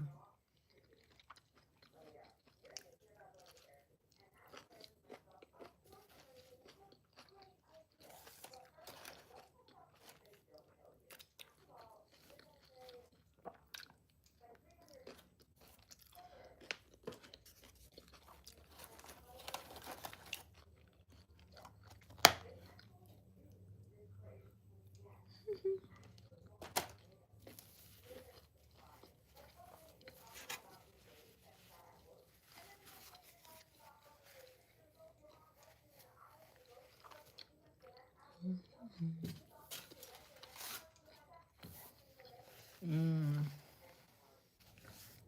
On my phone, because I can't check. Thank goodness it's on my phone.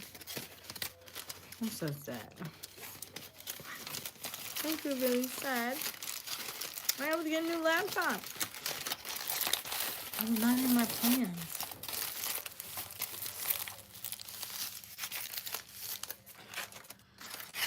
Mm. Oh, I wanted to show y'all something. I don't know if y'all want to know about it right now.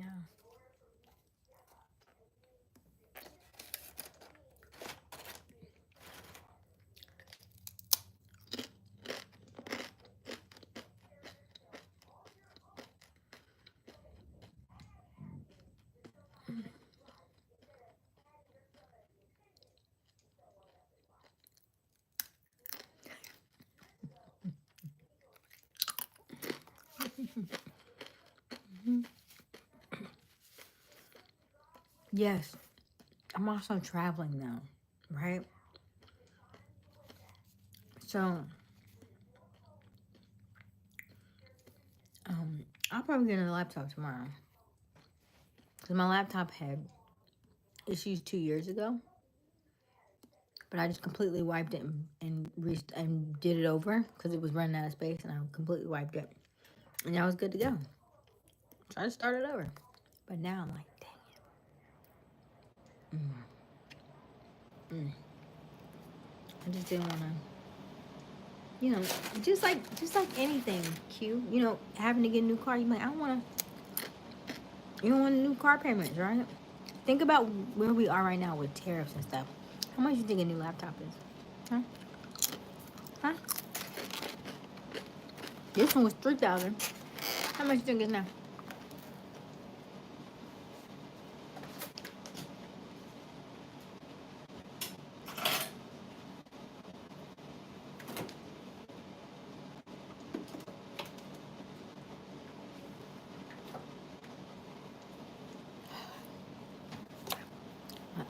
cheesecake. I'm just gonna open the refrigerator.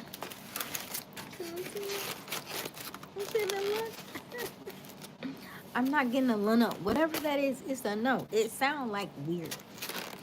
It sounds old. It sounds like it's gonna have a 2-year lifespan.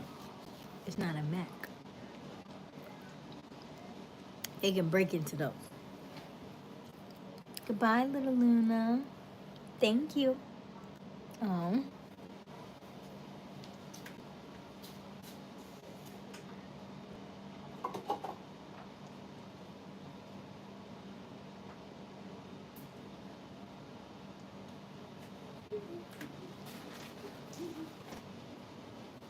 My chips out.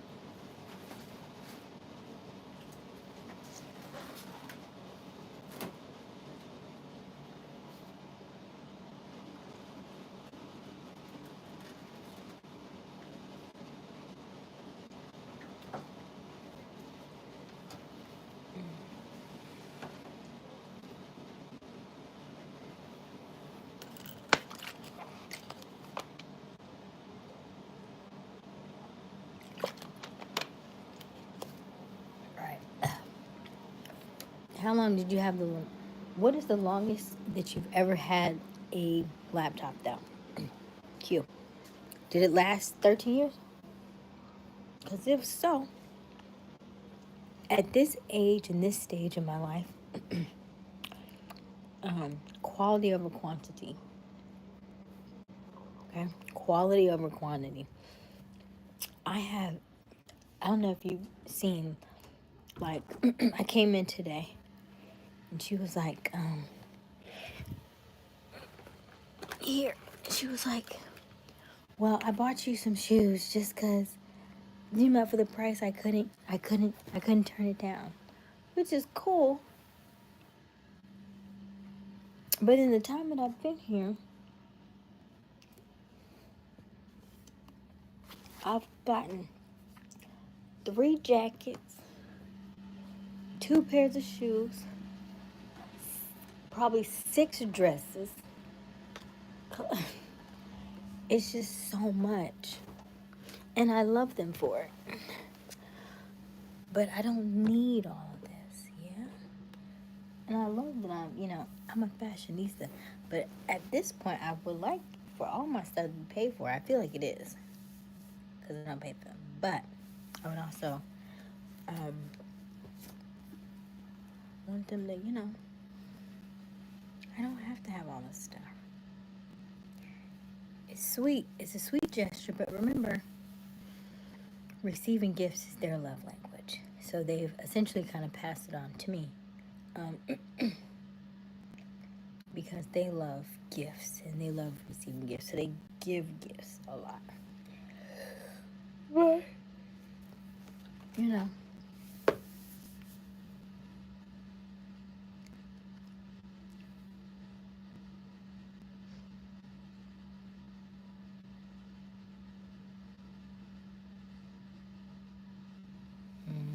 not think. What is ThinkPad? Like an iPad?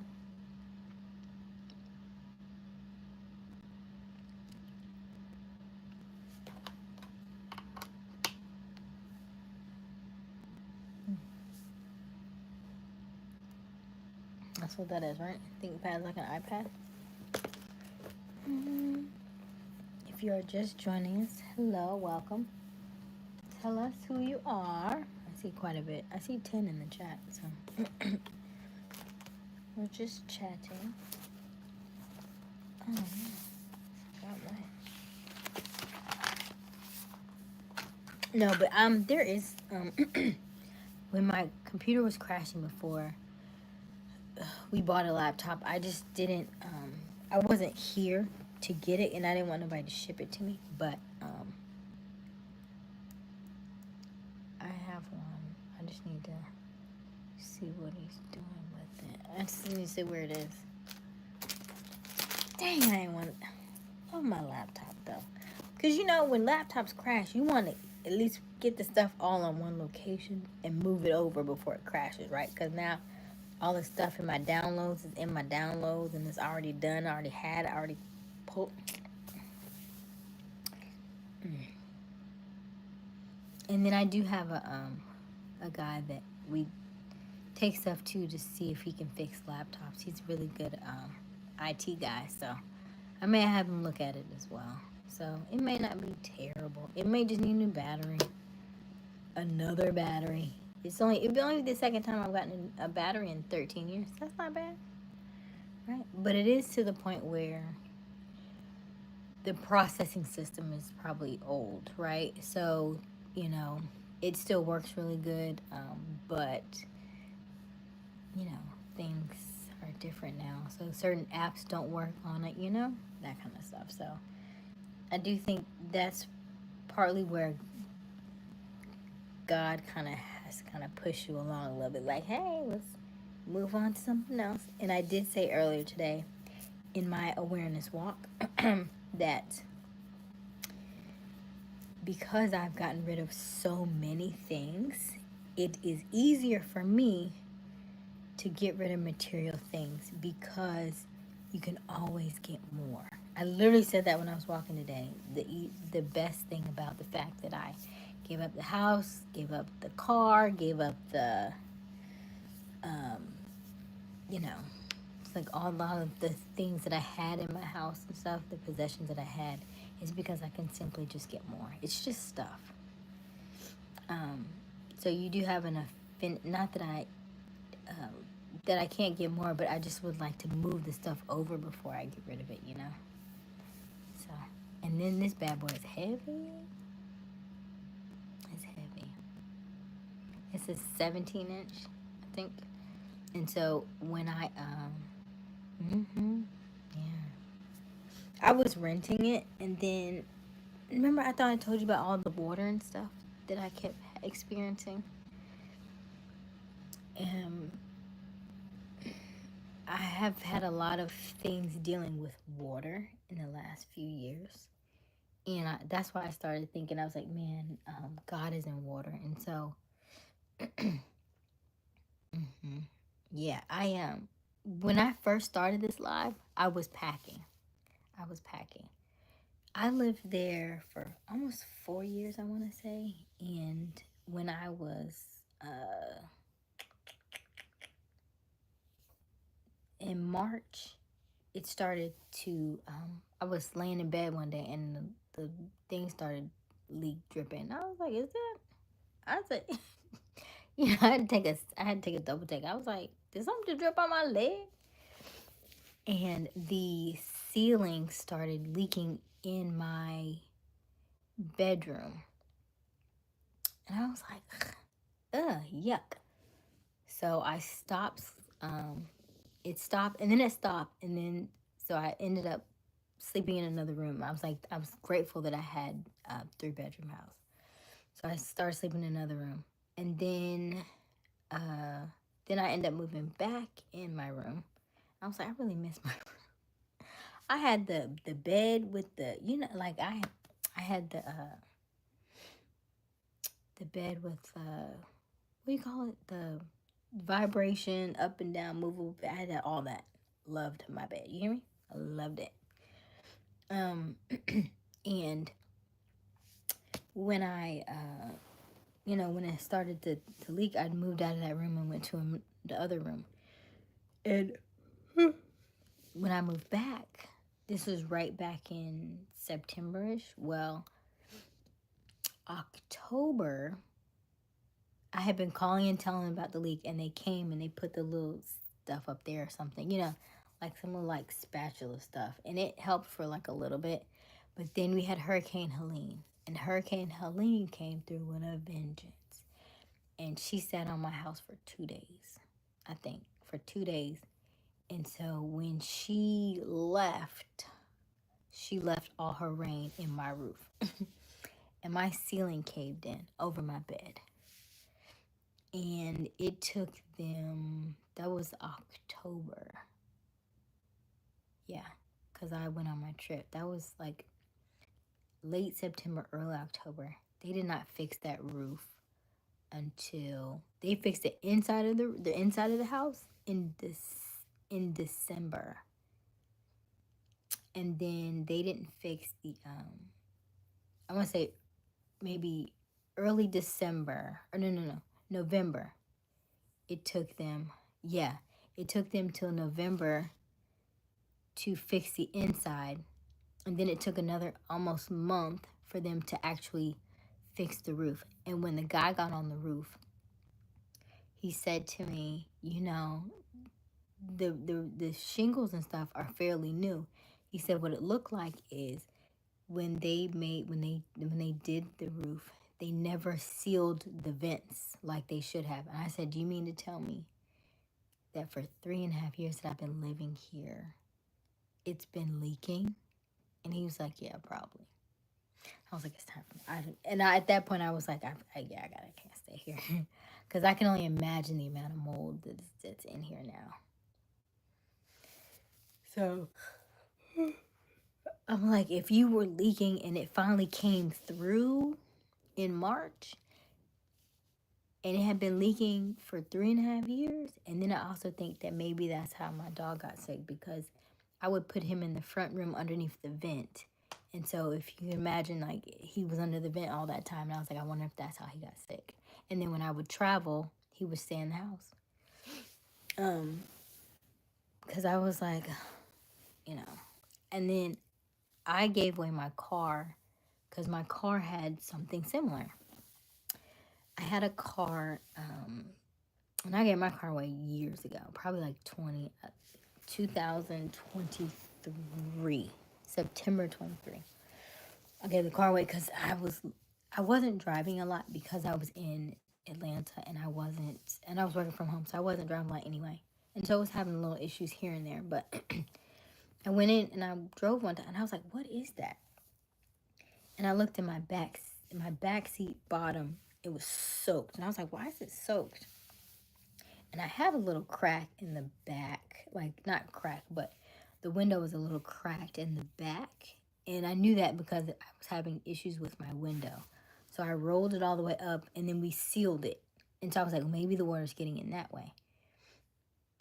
And then so I spent all that time kind of, trying to get all the water out and stuff. And then the next day was right back. I was like, what is going on?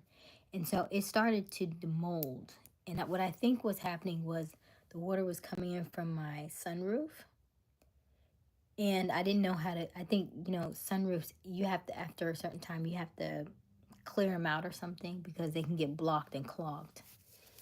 Instead of running the water down, it was backing up into the car. And so I was like, oh, so I was cleaning like every a week or two. I would go in and clean. I'm like, it's starting to mold. And I was like, I am not driving a moldy car. I refused to do it. And so I cleaned it out for probably about a month. I would go in and try and clean it. And I was like, okay, I'm not doing this. So then I gave the car away. And then like 2 years later, I was like, okay, the house, got to get the house away. So I don't do mold. I don't like it. So yeah. So I was like, okay, what else? So what else do I need to be released from? So that's why I'm very like a nomad right now. Because I was like, I don't want anything else right now. And then I could only imagine what the cost of everything is now. Because I remember how much mine was going up in costs and stuff. So I was like, no, we're good. So now I guess it's time to get rid of the laptop. So the laptop also is something that I've had for 13 years, right? And so when I reflect back and I think about, but the car was a 2005, right? So I think about the things that I've used, that I've had for long periods of time. And I think about the fact that when God takes something out of your life, he is expanding your territory, or it's that it was consuming too much space that he had to remove it because what you're getting was going to be, wasn't going to fit in the realm of what he has for you. So he removed the dog, 16 years. He removed the essentially 20-year car. He removed the 4-year house. He's about to remove this 13-year laptop that I got from the church. Catch that? Because I got it from the church. And because I had it for so long, when I left the church, they say keep it. It's old enough. Just keep it. So he's removing things, right? So I'm also mindful of that. And this church, the laptop ties back to the church. So now it's something else that's about to get removed. So, yeah. It's when you can go back and reflect on all the things that you've experienced in life and how little things are taken out, and everything, at least in my experience, everything has an internal and an external, right? So everything in your spiritual realm has a physical attachment to it. And so if it's something that needs to go, then generally if you're moving out of that space, then the physical thing has to move out that space in order for you to move as well, because they are tied together. So I guess it's time. So now I gotta let this go too. So now we get to see what new things we're about to get, because I can imagine it's going to be something very massive, because I had to purge a lot of things in order to receive what's coming. But this is what I asked for.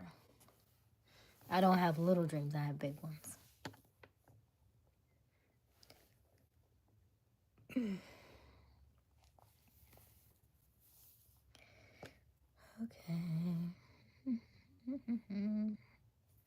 But I'm not worried about half price for the Apple. I want Apple.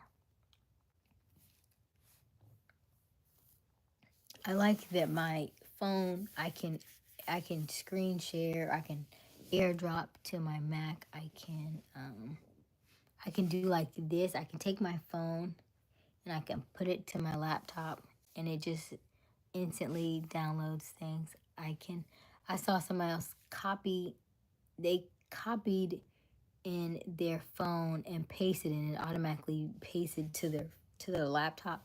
I like the fluidity of that. So I want to make sure I keep the same devices.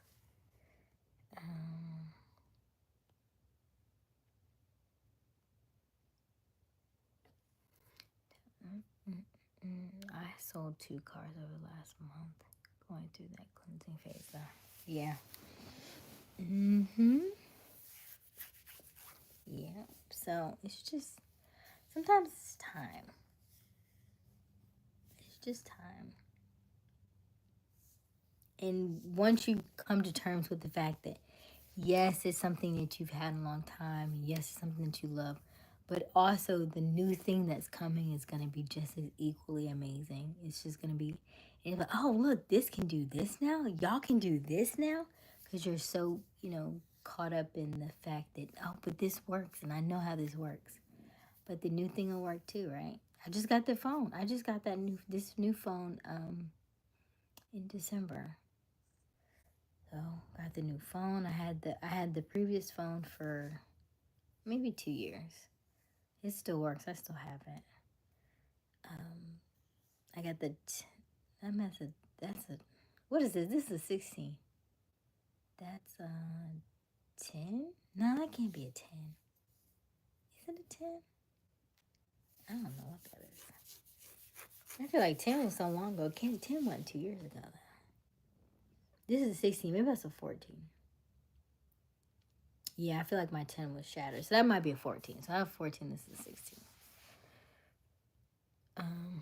So yeah. Any other questions, sir? Anybody else have any questions, or is it just you and me in this chat?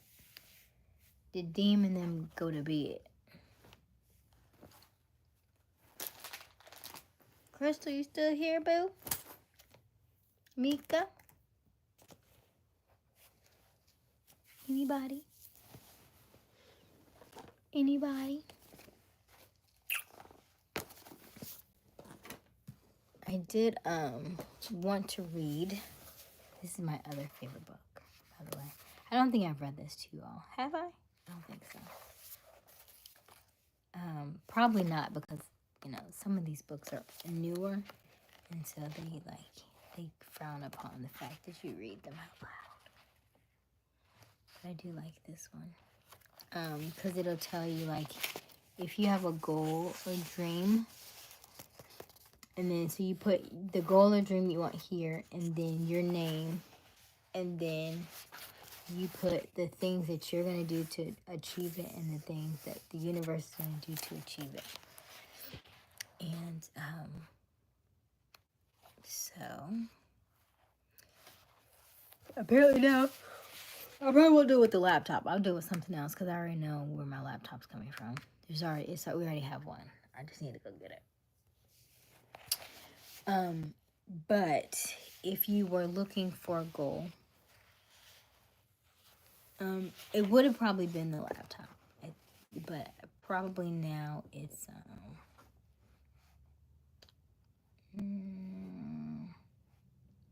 probably money.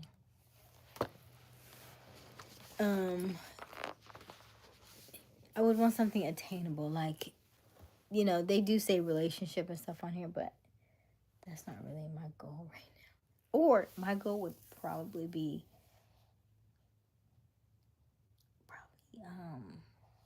probably something with business though. Something business wise, because I feel like I go back and forth for business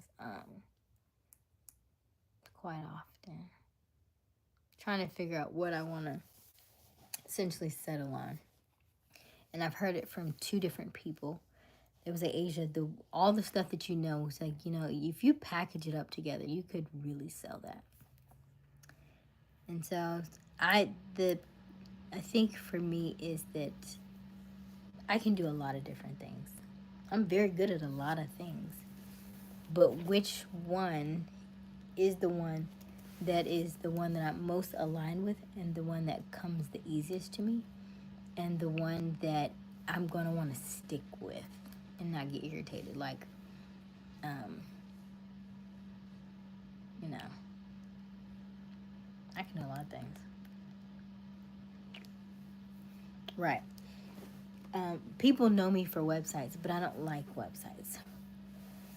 I don't love it because it's manual, and I don't want manual labor. And yes, I could probably delegate some of it, but to me, the numbers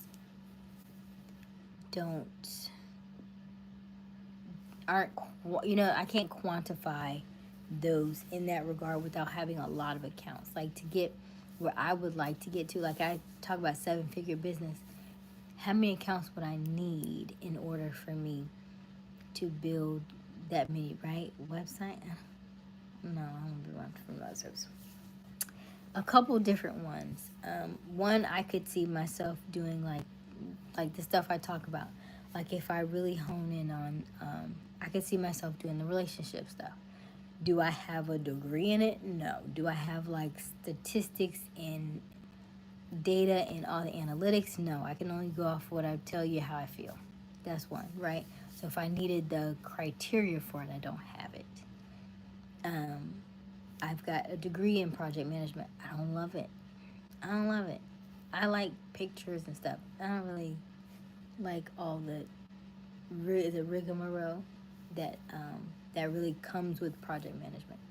I don't do my projects in the way that project management probably would have us to do it. Project charters, project risk assessment, management assessment, qualitative analysis, and all that stuff. I don't do all that. I don't do all that paperwork. And it also becomes, because Microsoft Project is only on, they don't have a Mac version, which is crazy to me. I wish they would. If they would make a Mac version, we'd be fine. They have not yet to do so. Hello, original game. So that is also why I don't do as much project management. They have other versions. I don't like the other versions. Then I like the health side of things. Do I have a degree in it? I have a minor in coaching. I guess I could use that, but I like the health side of things. I also like the concert side of things. I probably could do well with the concert side of things, but who needs it in the way that that would keep me at a space that I could do that very well and continue to do that, right? Because there are I like the idea of doing concerts and putting them on uh, for others, you know, or like or essentially like the artist coming to me saying, "Hey, I want to go on tour." Like I have one lady right now; she wants to go on tour, and I told her, I said, "You can." I said, "But like, who was gonna be? Because she would be more so like the opener. Then who is gonna come after you?" I was like, and then, tours are pricey things. People love going on tour, but they also come with a lot of expenses, and I don't know that people understand that part, and so it's just you have to have the formula. Like if your formula doesn't add up, then it's not worth the risk. And if you're gonna do concerts, you have to do several of them, unless you want to do like one. But if you do one, like let's say you do 3 or 4, then you have to pay the artist for the next show, right? So a lot of your expenses go to the next show. You got to pay their deposits. Then you got to put money down on the venue. Then you got to do the advertising and the marketing. And that's just the half on the front end. As ticket sales come in, you leave that stuff in the box office. You don't take it out the box office. You may do an advance of some sort where you pull out a couple of, couple grand, a couple thousands, to pay the artist on the back end once they get to the thing. But most of the stuff in the box office stays in the box office. You don't take it out. You don't take that out until you settle the show. So all that extra money has to come from somewhere. You have to float that somebody's money, so it's a lot of expenses that come into that. And so a lot of people think that you make a lot of money on this, but if your money is always going back into the pot, then you have to look for other ways. That's what I'm thinking. I don't know, because I like the concert stuff. I think I could do it well because I don't think there are very many females who do this. I think it would be a different flavor. It just has to work though. It has to work. So, that's why I keep talking through this stuff. I said eventually if I talk enough, then my brain will have enough space so we can figure out what I'm actually supposed to do. I just know I'm supposed to be in communication. So it could be that I'm supposed to be a public speaker. I'm supposed to sit down somewhere, talk about my stuff into different various um, places. Still trying to do the sales stuff, right? No, I don't want no real estate. Real estate's boring to me. Are you not bored with real estate? It's just so plug and play. Like, what's exciting about real estate?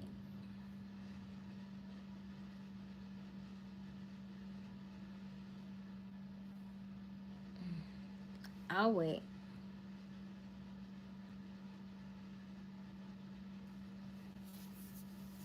My cousin's in real estate. I know a lot of people in real estate. I mean, I could buy a house, but I don't want to be in real estate.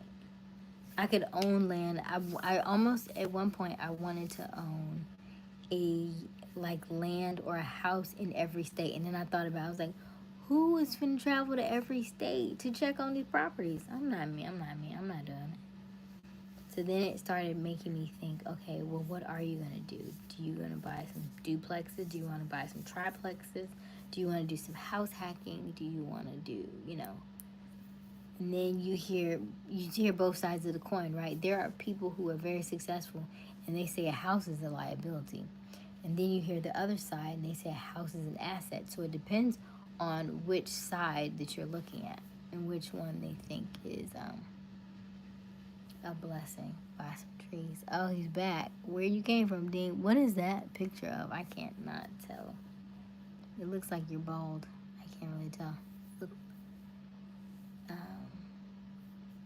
I wouldn't mind buying trees because I would love a, long term wise, I would love a house with a big yard. I want acres so I can plant and grow so many different things. right? Like I would never have to leave the house, right? Because I would have everything in my backyard or an acre away or whatever, right? That I could drive to. Like I want the avocado trees, I want the mango trees, I want apples, I want my bananas, I want my pineapples. I need my onions, lettuce, tomato, right? I need some papayas for healthy digestion. Did I say avocado? I want my almonds. I don't even know. I think, but almonds I think are actually made in California. So it's anything but plug and play. The market is dynamic, and so to the people in a huge educational opportunity if you want to speak and teach. She said good night. Good night, Crystal. Good night, Crystal. So yeah, it's just yeah. I don't. If I look at my birth chart, it's communication. I don't know. The real estate is communication.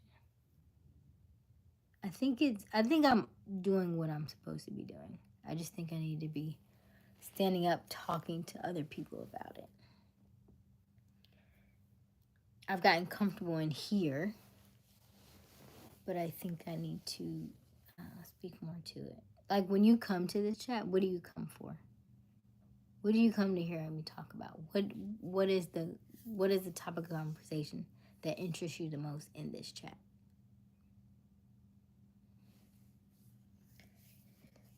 I don't know if I ever mentioned this. I found the plantation my mom's side comes from. I always plan to purchase it. Come plant the garden when I want to. Oh, when I do. Okay. That's cool. Ooh, nice. How large is it?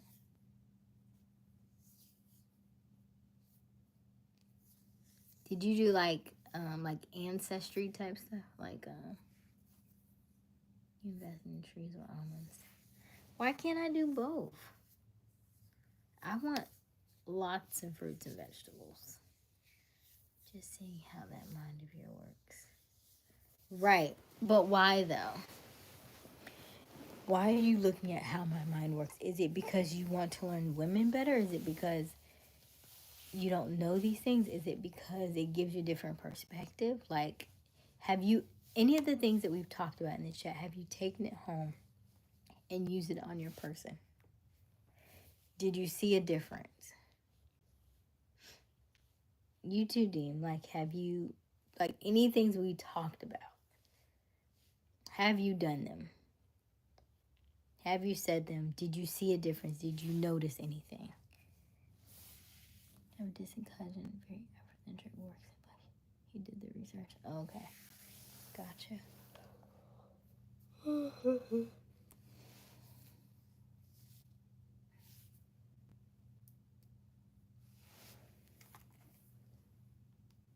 I so want to. I know he brushed this down, but I really want to take this off.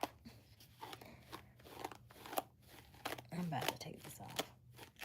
I don't even know I'm brushing it.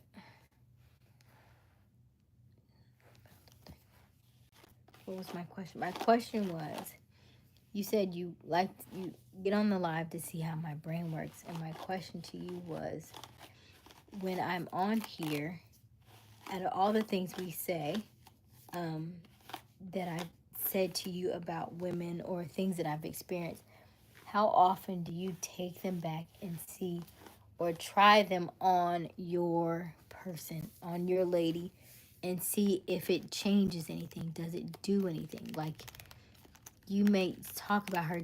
What is her love language, right? Have you tried? Have you thought about it? Did you see? Did she react to you differently because you did it? Did you, just because we talk about the different dynamics of men and women, have you done anything to see if your dynamic in y'all's relationship changes at all based on some of the things we talk about?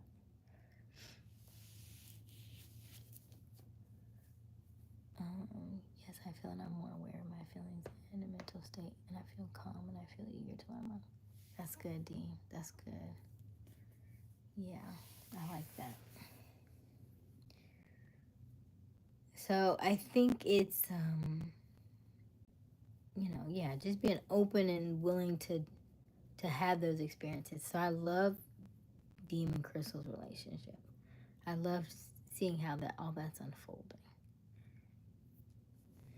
And when you just open yourself up to it, right? But you're better off now coming into it. So now, like if you think about some of the things that probably used to would have ticked you off, right? Or used to be like, why is she doing that? Why did she do that? But now you have a different understanding of it. It's like, oh, okay, interesting, right? Like, I was listening to, let's say, no, I was raised around enough women to know y'all decently well. Women, it's genuinely an interest in you, who you are, you. But see, I wasn't raised around a lot of men though. Like my father's the only boy out of 6 girls. I don't have any brothers. My mom is there's 3 girls on her side, so there are no men. And then my father lives in New York, so I didn't have males around me like that. So everything I've had to kind of pick up along the way, and then being the firstborn daughter, they say we are very male-like, right? Because we come out first, so we already come out with you got to do what you need to do to get where you need to go. So we already come out Jamals, right? And so having to switch from Jamal to, like I said, Jamela, it's like, I don't know how to do that. Like, what does that look like? And so having to refrain the way I talk, because I would be like, I don't like you do this, I don't like you do that, I don't like you do this. And I listened to a podcast the other day, and it says, you can't tell a man what to do. Nobody likes to be told what to do. I was like, ain't that like right? I don't like to be told what to do either. That do make sense though, don't it? And then when he said it, then it made sense. So I was like, okay, so you're mindful of that. And then he said, you can't tell him, but you can explain to him how you feel. And I was like, how I feel? So I will tell you something, right? But remember, we talked about this. Men will say anything, but actions speak differently. But if I tell you how I feel, you can emphasize with how I'm feeling, and you can go off of that. So if I'm telling you I don't like this, I don't like that, you're not receptive of that. You're just going to say whatever to shut me up. But if I say, yeah, I don't really like that. Like, that didn't make me feel good. Like, Q, I don't like that in the chat that you're always playing and joking and having sexual stuff with Mika. I don't really like that. It doesn't make me feel good. It doesn't make me feel like I want to be with you because you're actively having sex with somebody else in my face. Does that make sense? So now you understand why when you give advances to me, I just rub them off.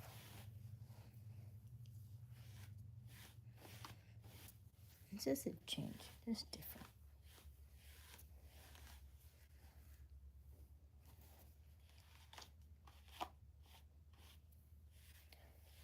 So, I'm just learning these things.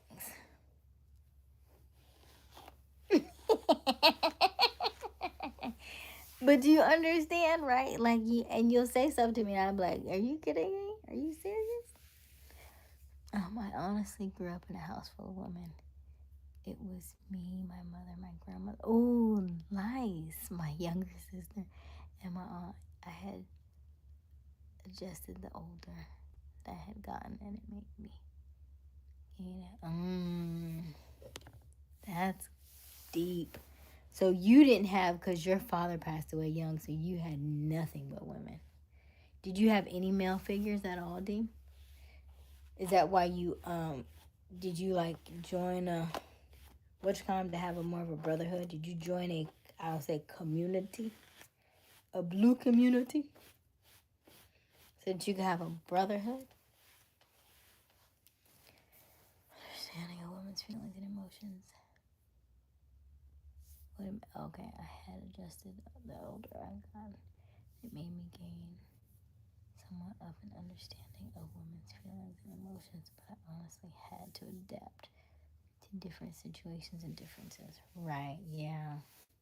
Yeah. It was it's an adjustment for sure because I did not understand that. And as I'm talking to you all, I thought about my last relationship and I was like, I wasn't really good at communicating. Cause just like I'm saying to y'all, I was like, I ain't like this, I don't like that, I don't like that. And I'm thinking I'm communicating. But if it's in one ear and out the other, it doesn't land. So it was just, just recently that I'm after going around,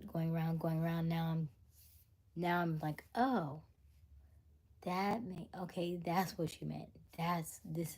This makes sense now. And so it's just a reframing of the way that you say something that makes the biggest difference. I said, oh, okay. So maybe that's why some of the sales scripts and email copy that I was writing for so long wasn't landing because it was in the delivery. It was in the things that I'm saying, in the things that I'm doing. And then a lot of our communication is nonverbal. So I'm talking to you, but only 5% of our communication is verbal. The other 95% is the tonality of my voice, is the pauses in my voice, the cadences, it's my smiles, it's my head movements, it's my body movements, right? It's the things that I'm saying. Am I pointing to the camera? Am I turned away? You know what I mean? Like, it's so many other things. It's all the things. And if you think that it's just one way, then it's wrong, right? And I can say because I'm big in communication, like one of my relationships, like it didn't work because we never talked. Like he liked text. I like talking. You know how annoying that is. I can't read body language. I can't hear your voice. I can't do that through text message. And so I'm only taking what you're giving me and basing it off of what you said in the text. It's very hard for me to read that. And so I was like, you know what? Ugh.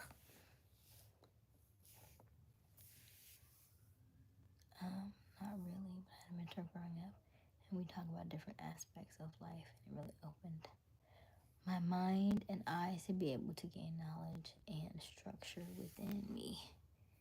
Younger, that's good, Deem.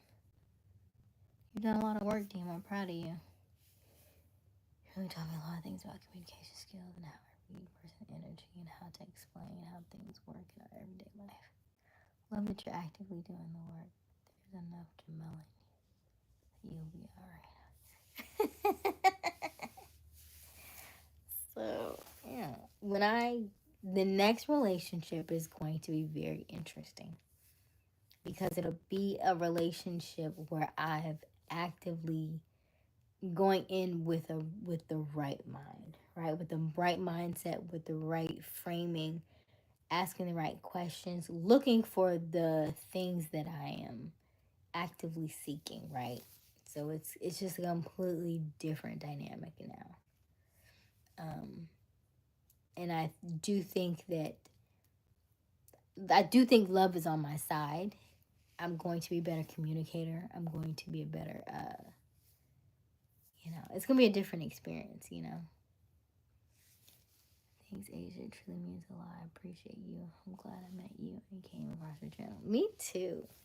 I've grown so much in this short time. It's only been like maybe 90 days, I think. 100? Maybe? I don't know. We started this in January. So we're only in April. And I can see. Thank you for the hearts. I'm not sure who's giving them, but I've received all of them. Thank you so much. But yeah, this is good. This is good. It's opened my eyes up to a lot of things. I had no idea of half of this stuff. And I still have to come to terms with my stereotypes. I still have to come to terms with the fact that I'm judgy on some days and I'm not judgy on others, but I tell y'all not to judge, but I be low-key judging. I was like, ah. I'm like, Asia, why'd you say that? Oh, why'd you do that? But then I was like, okay, but we're still human. I'm still natural. I'm still giving you the best parts of me that I know how, so that I can give you as much authenticity so that you understand that you're not going to be great at this. You're not going to know everything at 33. You're not going to know everything at 34. You're not going to know it at 38. You're not going to know it at 40. You're not going to know it at 50. You're not going to know it at 60. But by 55, you're not going to care. That's when you get maybe like maybe 65 ish. People stopped caring about what other people think, and you just do what you want to do. And that's where you get to the sweet spot of life, where you stop literally worrying about, oh well, what are they gonna think? What are they gonna think? Like, I can't wait to the age where I stop thinking about my church people. Oh, the lady said, I was at church last week, and she said, so like, where's your church home? And I said, oh, I don't have one. I said, I'm online and stuff. I said, I really don't really get out like that. And she said, oh, so you're spiritually homeless. Yep, sound about right. Show is, because I'm not going nowhere to church. That's not me. That's not me. And so it was like, okay, yeah. It's like, oh, we're back in church, but I still have to hear it, you know. Let me see. I thought you were. So I woke up to just. You woke up to drink some water and landed back in the live. Are you? Are you? Did we thirst your quench? Did we quench your thirst? I said, did we quench your thirst? Let me spam hearts. Tubulas did. What?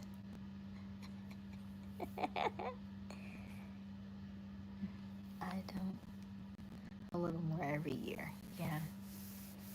I think your situation is unique in the fact that you took on something so early on in life. You became a family man very early. But I wonder if, do you have any ill feelings about that? Do you resent some of that?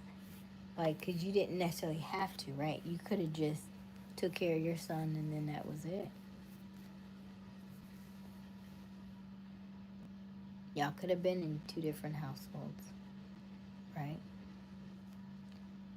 Or you could have asked for custody of your son, right? Like, there are a lot of different things that you could have done. So I'm just curious, what do you think of how you structured your life?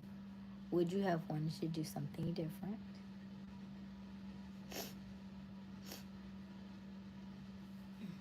But you want to do something different now, though. Because I always think about when people say they do it for the kids, but I remember being that kid, and I would be like, don't do it for me. Kids don't forget to see y'all, right?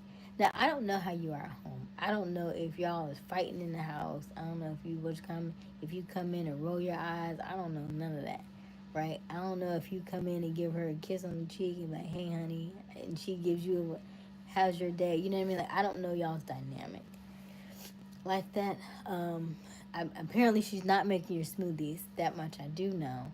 Um, but yeah, but you are making sure she's a kept woman. So I guess that life can't be too bad.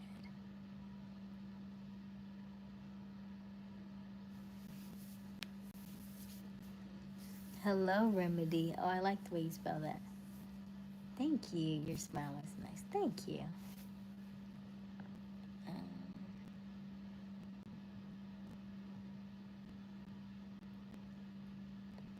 staying together for the kids and is up. I agree. I agree. Because I think it's it's just something that people say. Nobody wants to do the work.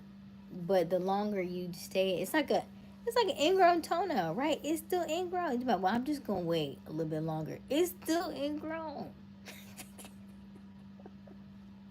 It's gonna be infected either way. It's already, like, but I think that's where I'm different.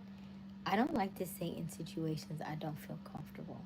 I've gotten to the point that if it doesn't feel right, I'm going to remove myself. And so now after I've removed myself, then I go back and reflect, did I have to remove myself, right? And in most cases, I probably could have stayed because the situation was more so me than them.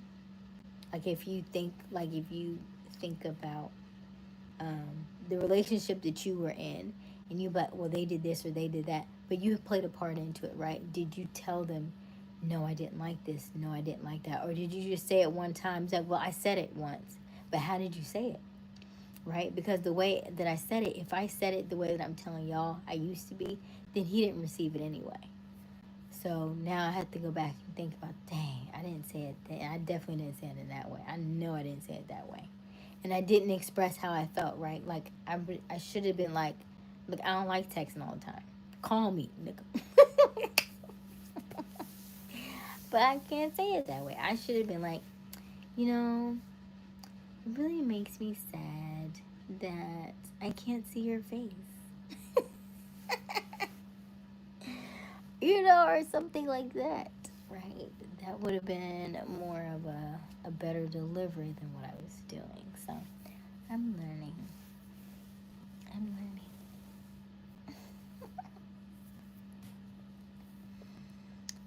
Um,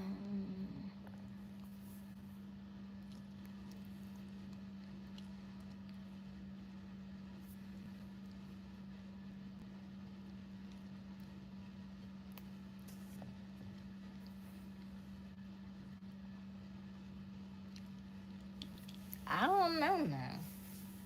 Only women roll their eyes.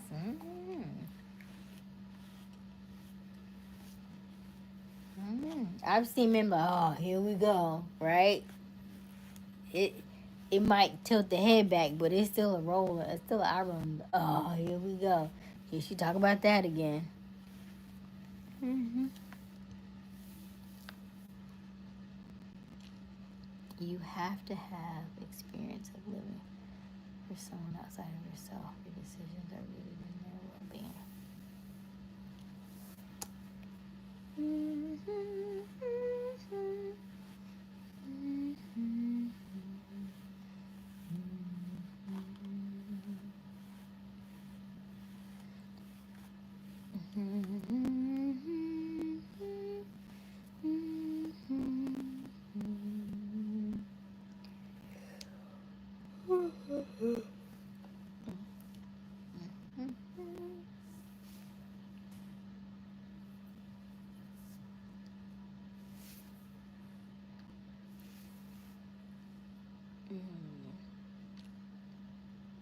I like meeting face to face. Right. I believe that most people do. I do. Look at Miss Faye. I know. So yeah, I was. Someone did just ask me out, so we'll see what happens.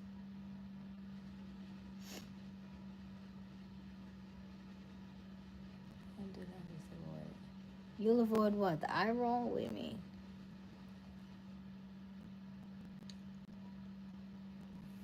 Who am I when I'm angry? I popped off a couple times, but I don't like to be like that. Like my mother, she would talk to my stepdad, and she'd be just like this. She would talk just like this to him, and so I'd be like, "Oh my goodness!" And so I think that's probably why I do have such a very nice, soft demeanor as well. And I think women, there's this thing that they talk about, like women commanding the room. And it's like you just take up space just by being you. And most people and most women sometimes want to take up space by being the loudest in the room. That's why I always am trying to speak to the ladies in the chat. And I said, hey, read the room. Because you don't have to be the loudest. You don't have to be all out there. Just by being you, just by being in the chat, you take up space. And people will flock to you because it's you, because of the energy that you bring, because of the way that you carry yourself, and you command attention, and they will come to see you. They'll notice you in a crowded room because it's just you. You don't have to do all these things, right? You don't have to juggle and then, rap and then yo-yo and then play basketball. You don't have to do all those things. You just simply just are. You just are, right? Like Felicia Rashad, right? You just are. And that's what I am working on embodying. I want that. That is what I want. So if you ask me what my goal is, that will be my goal. To just command the room, command attention. Like people do things for you just because it's you. Like no questions asked, right? Like, oh, my laptop broke. Okay, you need another one? How much? Here you go. Just because you act right, just because you're you. That's the kind of commanding that I want. I want that because I've seen it and I know it's possible, and I know women who have done it, and that is the energy that I'm leaning towards and I'm gravitating towards, because all this extra stuff, I'm just like, I don't have to do all that, right? Like you didn't see Felicia Rashad with her all her stuff out and hanging out and doing all that stuff. No, she didn't do none of that, right? Cliff, Cliff, right? That's it. That's it. And then she'll have her moments where those were cute, right? I like those. But then other than that, that was all she did, right? And any other time, remember that? Oh, I can't remember how she said it, but that was a cute dialogue. Oh, I don't have any other time, any place, or something. I can't remember exactly what she said, but you knew when she meant what she meant, and then that was it. And it was just clean. It was clean. That's what I look for. That's what I like. That is what I am would like to model myself after. So it would have to be a different kind of man to show up and be able to still, because even though, right, because she was still she was still a lawyer, right, and he was a doctor, so she's still very, very much in her masculine. But when she came home, she could still be, she could still be his wife. She could still be, that chick. Hmm. So we can turn it on and turn it off for the right person, you know. But it takes the right kind of man to understand that dynamic, because it's easy for men that I'm noticing a lot more of to just say something else. Like I was watching Sterling K. Brown, the guy on Paradise, and he was talking about the roles of women and men, and he was like, no, I don't think that. He said women do need a lot more. I can't remember exactly what he said. He didn't say praise, but he said women do need more. He said because you have to think about the dynamic that that slavery had, and how women had to kind of step up and play both roles in the house. And so one of the guys said, well, what about the men? He's like, clearly you did not just hear. You just said there is no He said there is no competition, though. Yes, it has, probably women probably do need more praise, but there's no competition. And so then the guy said in the chat, what about the men? It's like, you didn't hear. You didn't hear. One, it is, women need praise, not necessarily because of the praise aspect of it, but we need it because if you praise us, we can internalize that and reciprocate that and praise you, right? So it's give to receive type feel. So by you coming home, I listened to this today, and the guy said, yes, you may be upset. Yes, you may be depleted when you come home. But if you go to her first and give her a hug and give her a kiss and ask her how her day was first, she will internalize that and give you so much more back. Just because you acknowledge her first instead of coming in like, dang, you just gave me the baby, you just so and so, you so and so, you didn't ask me how my day was.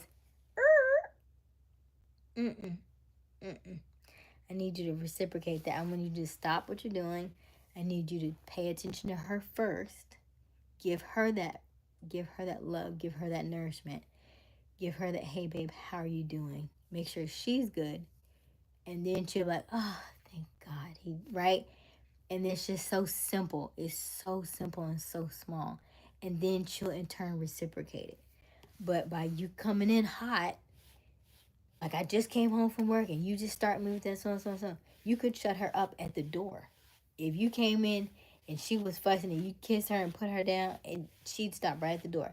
But if you gonna come in and say I'm tired and go straight to the game, you already missed it. It's little things. Authentic though. Yes, she is. Who's your celebrity husband? Oh, my celebrity husband. Let me think on that. Paul Bunyan.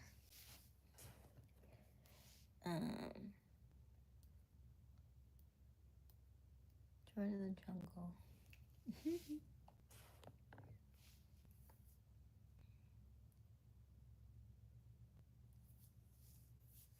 Women who wants to work and do their own thing and still come home and do wifey stuff is a true gem. Yeah. That's a lot though, right? That's a lot. That's why when women say we are the table and they say what a man says, what do you bring to the table? That's why she says that, right? Because she, like, a man was like, well, she just wants my money. But she's giving you so much more. Not but. She is giving you so much more in return. Right? She's giving you the children. She's giving you the time, the space. She's giving you her time, her space, her energy, her love, her emotion. Right? Maybe she is working, right?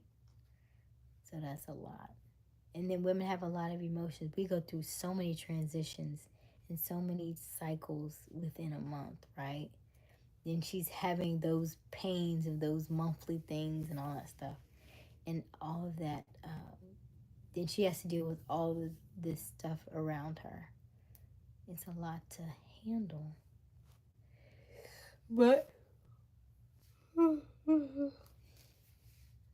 she makes it work. And so the thing that you can do to help her navigate through that is to just be there, right? Most of the time, she just needs you just there to believe in her that she can do the things that she says. Be that support for her, and then when you come home, just acknowledge her. Simple stuff. And then whatever her love language is, continue to do those things.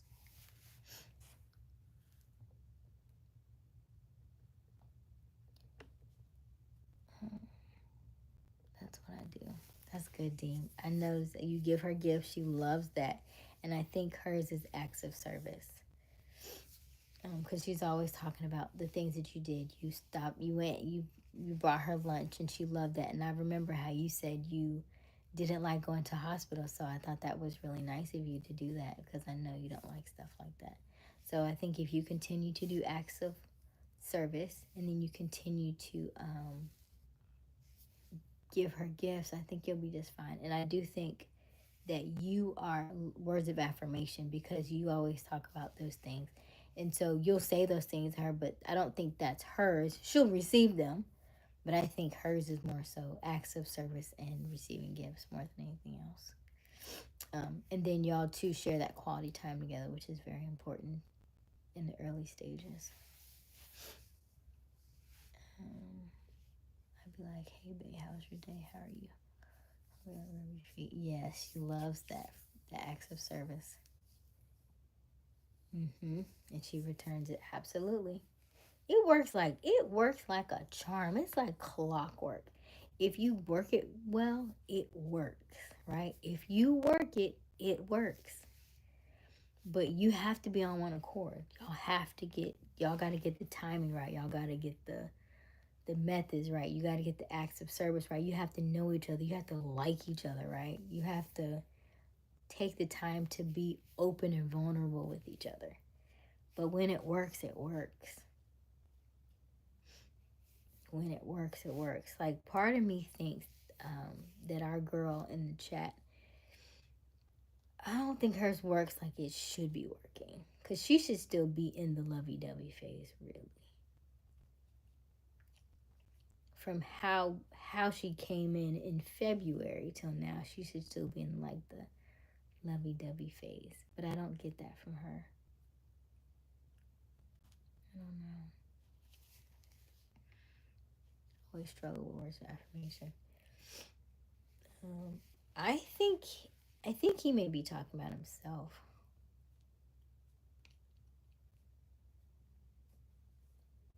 I don't think so. It's if she was, she wouldn't be talking to you if she was. Think about that for a second. You see Crystal in this chat? We're in April.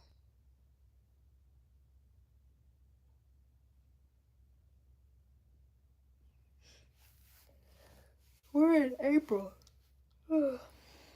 We were coaching her in February. I would love for her to be. I just don't think she is. But it could be the same thing we're talking about, right? It's the love languages. It's the when he comes back, does he do that thing or does he say, "Hey, I'm tired," right?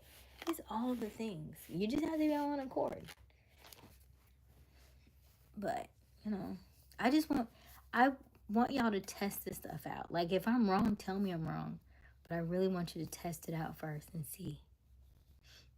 April showers bring Maytime flowers. Yeah. So yeah, let's test it. Test it. See it. See if I'm right. Test it. And then Misfit, yeah. So words of affirmation, Misfit. You probably have to do some mirror work. Mirror work and writing, because words of affirmation, it has to do with confidence and courage and self-worth, right? How do I know this? I was there. I told you that was I didn't see these things until I came back from Kenya, and then I realized how lopsided I was. I was like, oh, Aysia, you don't even. I was like, why do I feel like this?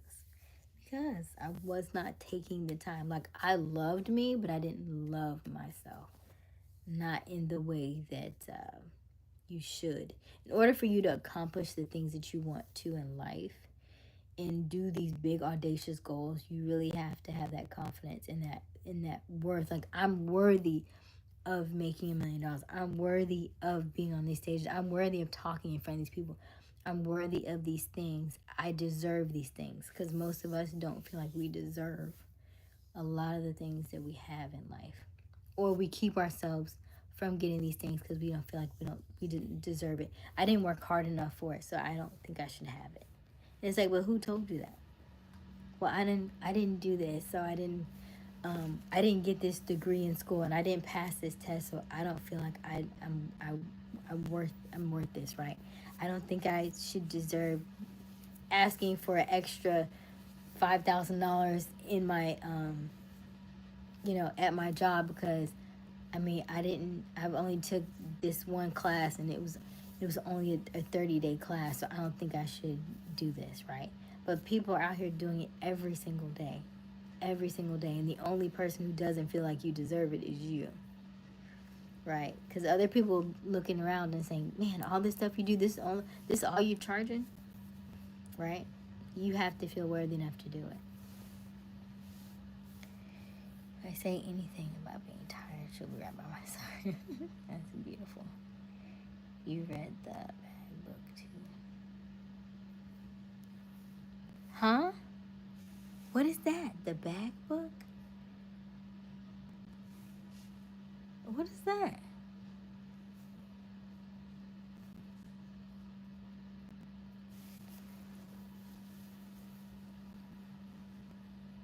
What is that?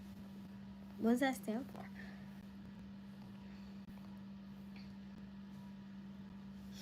Oh. Actually, I've heard of it, but I don't know that I've actually read it.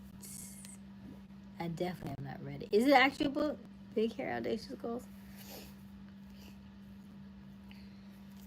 Here's the interesting thing that I love about what I do love about reading is the more that you read, the more that the books start to cross over, and you'll read a book and and it'll reference another book that you read, and then that book will reference another book, and I'm like, oh, I'm getting somewhere now. I'm getting close. I'm getting close, because I'm starting to see so many different overlaps and overlap and overlap. And so I said, oh, okay, so this is how the rich get richer, because they've all read the same books. And then they find that sweet spot, they find their niche, they find that thing that they were looking for, and they just go all in. And then that's how they grow. Exactly. Reading is fundamental. Reading is fun and mental. Mm-hmm. Yeah. Or reading is a fund. Money, money, money. Right. Because people will tell you all day long that they don't like reading. But the people who read have so much knowledge, and it's literally money in the book, right? They just don't know how, they just don't understand that part. The money is in the book. And it's literally right in plain sight. Like, okay. So leveraging the universe. Let me see if I can find it. Okay. I just had it. Didn't I just have it? How come I keep moving? All right, so here you go, Misfit. So 2 things I want you to do. Let me see. That's crazy. Sometimes I undercharge what I offer. Exactly. I do it too. Like, one of the reasons why I stopped going to church is when people say how much you charge, and I didn't know what to charge, because I knew that what I wanted, they would be like, oh my God, that's so much money. And then you start to feel bad. It's like, but I'm worthy of this. I know I can charge this much, because I know how good I'm gonna do. And then so you're like, well, God will give it back to me. And then I say that all the time. Well, God will give it back to me. He did. But he also told you to ask for it. So ask for it. Right? Just stand up boldly and say, this is what it is. If they say they can't afford it, then that's good. They're not your people. Because the funny thing is, the people that will gawk about your price are going to be the most aggravating customers you will ever have. The ones who talk about, oh my gosh, is that much? Are going to be the ones that bring you through the mud. They're going to, well, what about this? And what about this? And what about this? And what about this? And what about this? How do I know? Because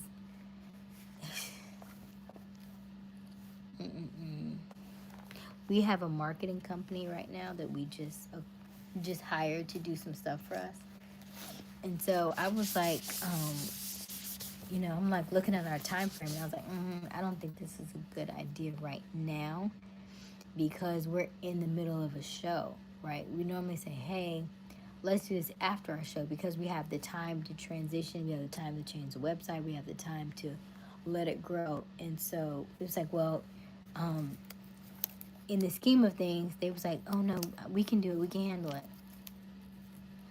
I'm looking at it now, I was like, oh gosh, right? Because it looks like because I'm in the situation of social media and stuff, they gave it to me, but I already knew social media takes time. That's not a quick turnable. Yes, you can have 400,000 engagements. That doesn't mean that sells a single ticket, right? So these are the things that I know ahead of time, but you also have to read the room, right? And so I, in the scheme of things, I would have rather waited till we had the downtime of the next show to do the transition, because I knew it wasn't going to look the way that they wanted to look. And then we had the storms and all that stuff, so it's a lot of pieces and parts playing into it. So we'll see what this next show brings, but stuff like that, it needs a slow burn. You can't rush that kind of stuff because that needs time to really grow. All right. I honestly love reading, writing, and drawing. Yes, I want to see some of your pictures, Dean. Okay. So this is an exercise I would like you to do. This is called Leveraging the Universe is the name of the book. But this particular thing is a triangle. I want on one side you write you, on the other side you write the universe, and then the goal or the dream right here. So if your goal is a new job, if your goal is, my goal is probably, I have so many goals. And then you need to do this for each goal that you have because it's a different way that you would write it and stuff. You can't put all these in one. You need to separate them. So let's say a $5,000 offer would be a goal of mine. So I'll put a $5,000 offer here. And then I put me on this side and then the universe on this side. And it says the triangle exercise. That's what's called the triangle exercise. In your mind's eye or with a piece of paper, imagine or draw a large triangle. This triangle will ultimately contain all the action steps necessary for a single dream of yours to come true. So it's important that the triangle is large enough for you to write many words or phrases inside of it.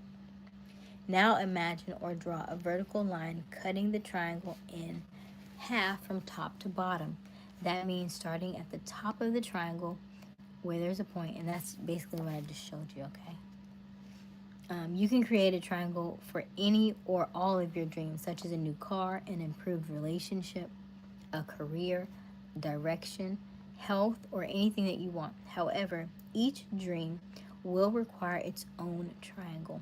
So make sure that you label each by writing the dream at the top of the triangle, okay? On your side of the triangle, I want you to write anything and everything you can do to further your advancement toward the realization of your dream. Include all you can do physically, logically, spiritually to achieve that goal at the top of the triangle. I usually remind audiences that being logical and practical is highly overrated and that we need to begin using our intuition and instincts more.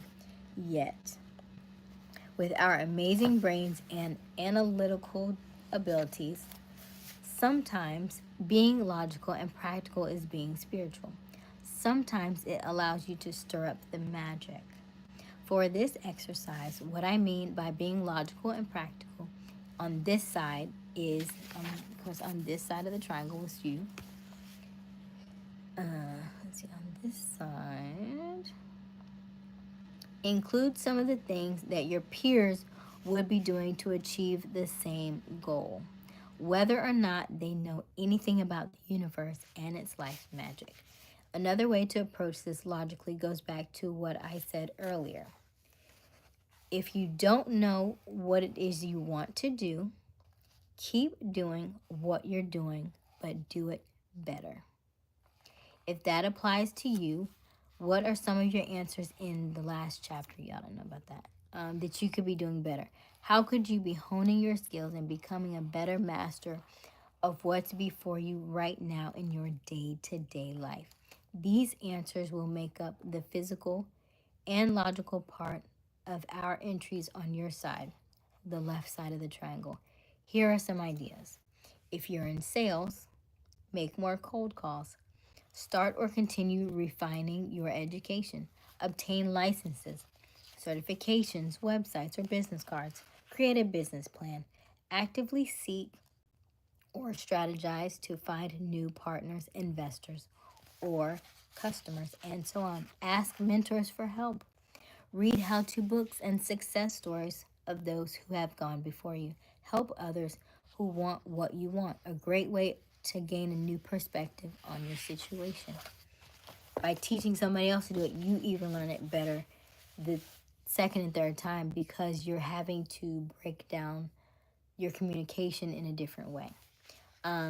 For improving your relationship, travel, cook, or learn to do something new together. Seek the advice of friends, family, or counselors to smooth out any issues. Try date nights or surprise your partner with new behavior. Revisit old places and activities that previously brought joy to the relationship. Talk to your partner more in new ways, reaching out, compromising, or asking for help. Find others who perhaps are in a similar situation or form a support group for starting a new relationship. Be sure your friends and allies, be sure your friends are allies on your quest for love. Join dating services online or otherwise. Get out more, especially to places where you can meet new people. Volunteer in your community, not only to help out, but to be available. Get a job, if not for the money, then to meet people. Choose a hobby and get involved with local groups who enjoy the same interests. Spiritually speaking, no matter what you're after, here are some entries for your side of the triangle if they appeal to you. Visualize every day. Join a spiritual community. Unity churches and centers for spiritual living churches that are in alignment with what we're sharing and how to create change in your life. Read more books like this one. Listen to audio programs. Attend more seminars. Join a meetup or mastermind groups, or form your own. Begin to learn meditation, yoga, or other exercises that enhance peace of mind and physical well being. Create a vision board. And then the universe's side of the triangle says, these are some examples that the universe. Oh, let me start over. On the other side of the triangle, think of possible magic, miracles, serendipities, and happy accidents that you might experience, all of which would also help advance toward the realization of your dream.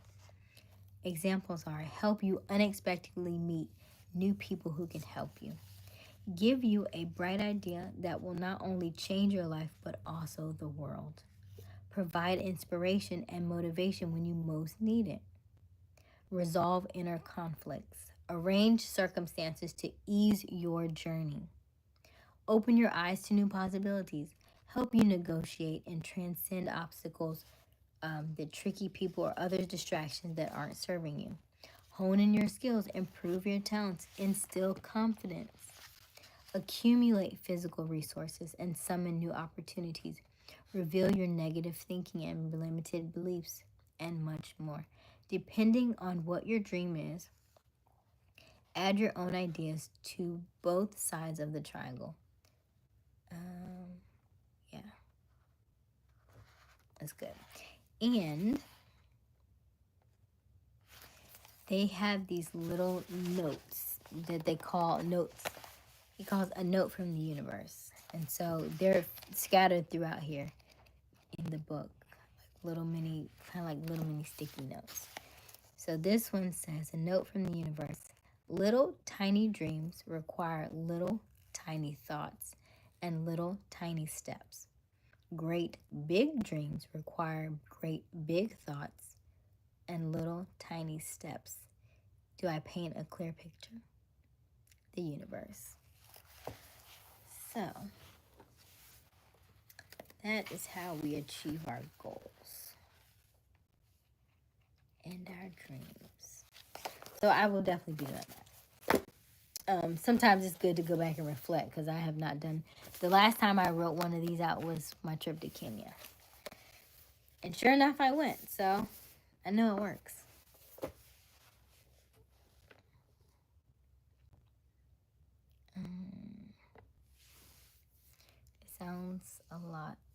It sounds like a lot of stuff to try. And be honest with yourself. Mm, yes. It just takes time. You're not gonna learn everything overnight. It's too much to learn everything overnight and everything in a day. It takes time, but you do have to apply some of the things, right?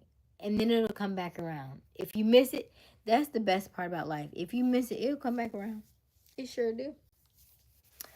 With a vengeance. You like, dang, why does when you if you ever say to yourself, why does this always happen to me? I want you to take a step back, because that's a test. That's an absolute test that you need to fix, because it will keep coming back around because you had not passed the test. I misfit. It's always good to be honest with yourself and believe in yourself. Also, confidence is key. Yep, there it is. Mm-hmm. Yeah, that mirroring is one of the hardest things to do. Is tell yourself, why are you afraid? Why are you scared? What happened to you? What did you have that happen in your childhood that you did not, that you thought you got over, but it didn't leave you, right? Like, for people who they say, like, women who date older men have daddy issues because there was a father wound right there.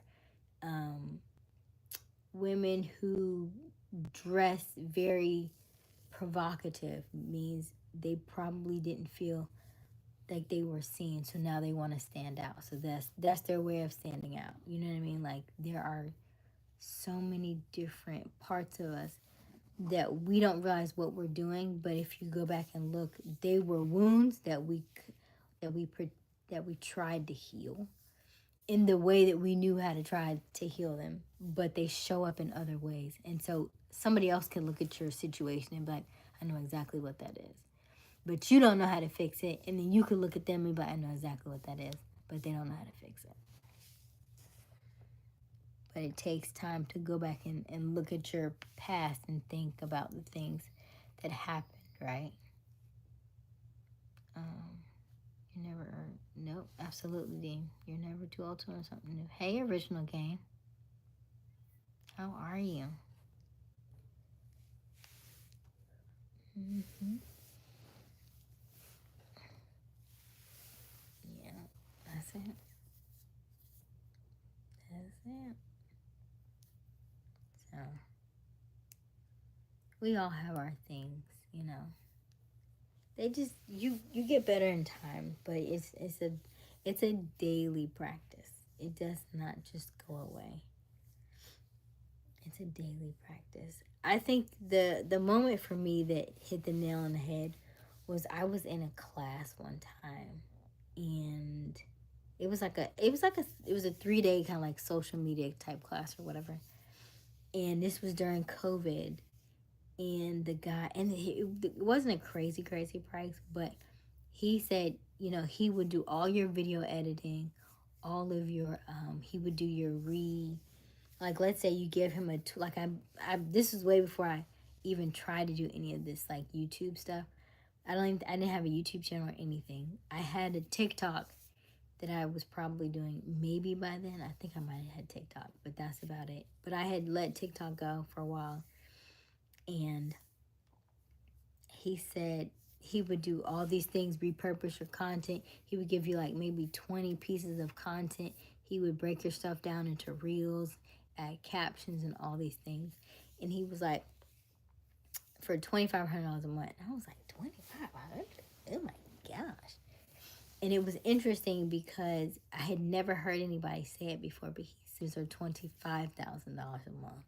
And I was like, that was the realization that hit me. He was like, you don't think that I'm still getting coached? Coaches have coaches. And so that changed my perspective on a lot of things. And so here I was thinking that the people at the higher end, they was like, listen, if I'm at this level and I want to get to this level, I only know from what my experience tells me. So I have to get to the next level.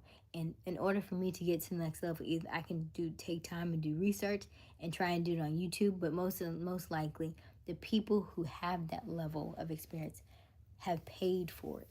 And by opening yourself and paying for it, you feel how it feels to spend that much money.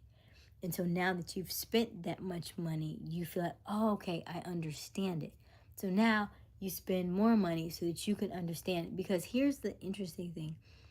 Nobody will ever spend that amount of money with you if you've never spent it on your own for yourself. Because you don't know how it feels to spend that much money. So it's going to be hard for you to ask for that much money from somebody else if you've never paid it yourself. That's why people tell you, hey, you need to spend the money, right? And they'll say the money's not for me, it's for you. And you're like, but you're going to receive the money. No, it's for you. It's for you to expand your container. In order for me, I can't say I want to be a millionaire and I haven't spent no money. How does that sound, right? Let's break that down. That does not make sense. How do I want somebody to spend $1 million with me, or let's say $20,000 with me per person, if I've never spent no money? I never dished out no money. So I can't expect somebody to pay me that in return. I've spent $5,000 for a program. I've spent $7,000 for a program. I've spent $13,500 for a program. That was real estate, by the way. 13.5 was real estate. And I was scared. I was scared. I was like, I got no money. What, but I got no money? That scared me. And I didn't know what to do. And so this particular lady, I had gotten to the point where I was like, okay. And she had a time frame, and she was like, don't worry about it, honey. So she ended up sending me my money back. She just took a cut off the top, I guess, for expenses and stuff. But she sent it back to me, and I was like, oh, so grateful. And then I bought something else. This is how you know that you are in line to, you need to do something. So I keep playing with the money because I know it's going to come back to me. So I'll put out there and I'll buy the other things because I know at some point it's going to return, and so people will start to spend that amount of money with me. But you got to leverage yourself. And I think about the fact that I'm talking to you now thinking I was scared. This was like 3 or 4 years ago. Scared to spend that money, and now I'm like, oh, it's just so and so $1,000. That's it. But I've invested in so many things now that it's gotten tight because I need to see the return now because I've done so many of those things. But yeah, I'd still do them because that expands your container. So it takes a ton of person to do that. It takes a tough person to do that. Everybody can't do it. Everybody's not trained to do it. Everybody doesn't want to do it. Most people are scared. Most people like a sure thing. They don't like to play with risk. They want to stay in the same house, be in the same car, go to the same job because they need that. They want that stability. So I'm not for everybody.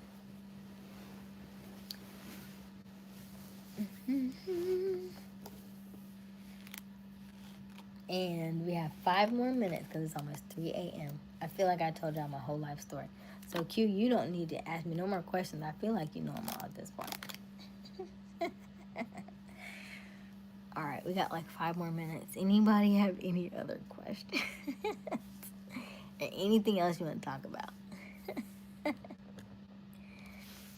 Right. Let's choose stability or freedom. To each their own. Yeah. So. Right. I am different. Sure. Where do you meet, bro? Sure. I get my beauty sleep, Misfit. I try and get all my beauty sleep.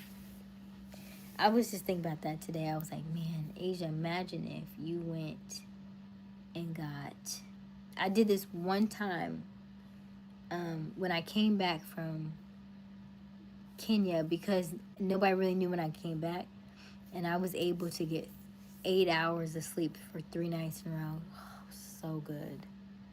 So good.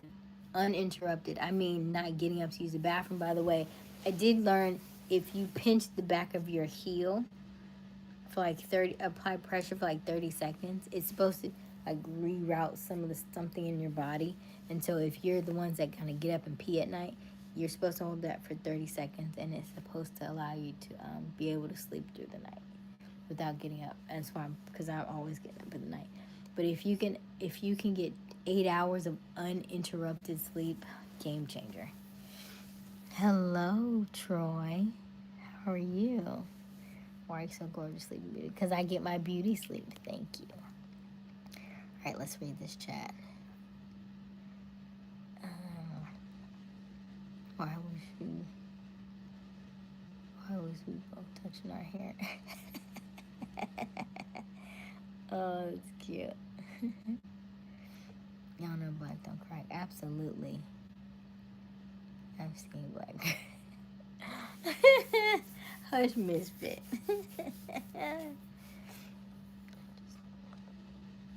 Your brother. But you're still up though.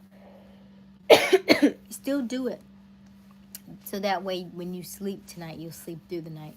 Like I was telling a friend of mine, you know, like if you have, like, let's say you had a son that's like a bedwetter, try that and see if that helps. I can't remember what the gentleman said, but I'm always like, I'm a strong believer that anything that you need in this lifetime is already here. You just need to find it. We just need to look for it or ask for guidance. That's why we do writing and journaling, because we can ask for guidance. And generally, when you ask for guidance, I don't know if y'all have a journal. I mean, I do have one on my Amazon storefront, but if you no, I don't mean like, I'm saying before they go to sleep. Before they go to sleep. But you pinch the bottom of your heel, like right here. Like pressure, apply pressure for like 30 seconds. And it's supposed to help you to sleep through the night without getting up and going to the bathroom. But if you get you a notebook, and I have one on my Amazon storefront, but if you get you a notebook and you start writing in it, and you ask for guidance, I'm looking for guidance on this, I'm looking for guidance in my investments, I'm looking for guidance in my future, you will get answers. And they just come just as fast as that. So, yeah. So, y'all got this. Y'all gonna be some of the strongest men I know. That's what I know.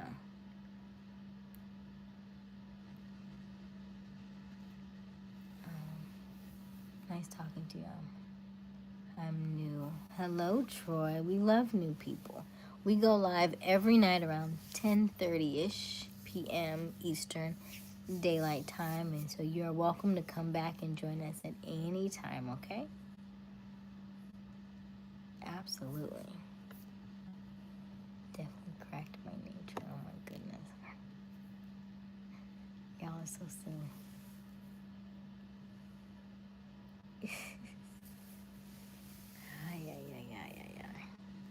Y'all are hilarious. I do not want to go to sleep with this on my head. Troy, comment, like, and subscribe. Yes, Troy. Feel free to comment, like, and subscribe. A retreat for me tomorrow. And check that email. Oh, you did say that. Okay. Okay.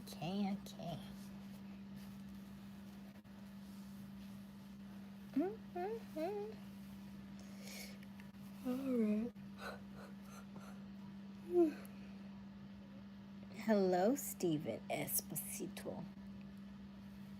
That's a very attractive name. Steven Esposito. I feel like Esposito in itself is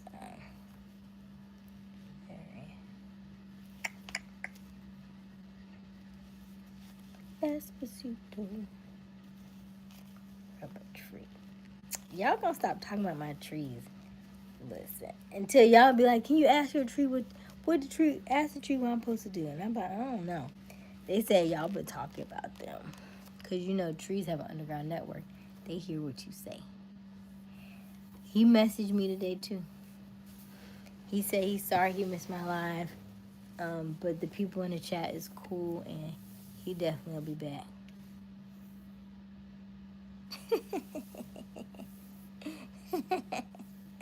I like people with accents too.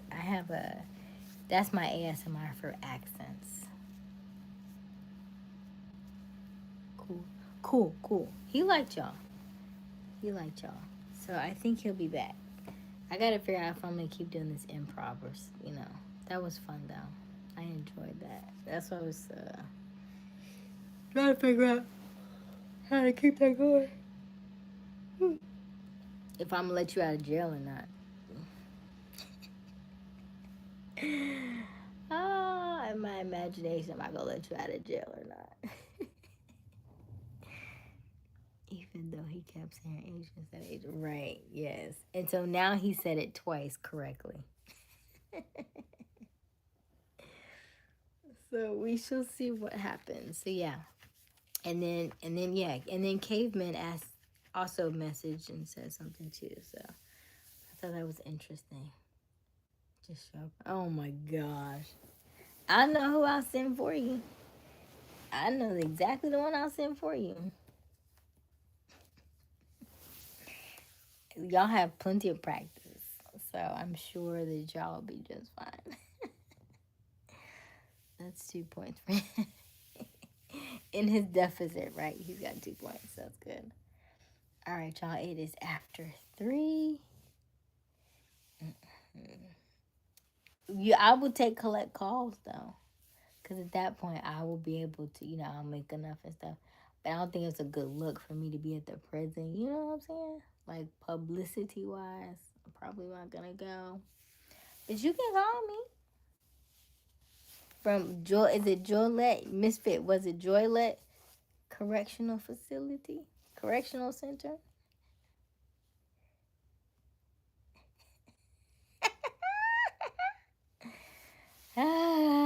All right. I love you all. My name is Aysia Smiles. We go live every evening, 10:30 p.m. Eastern Daylight Savings Time. And I will see you all later on today, on mañana, or I guess, later on today, because it is already 3 a.m. So we'll do this again later. Love you all. Have a good night. Keep living, keep shining, keep smiling. You got this. Go do your goals. Write them down. Let me know what happens on tomorrow.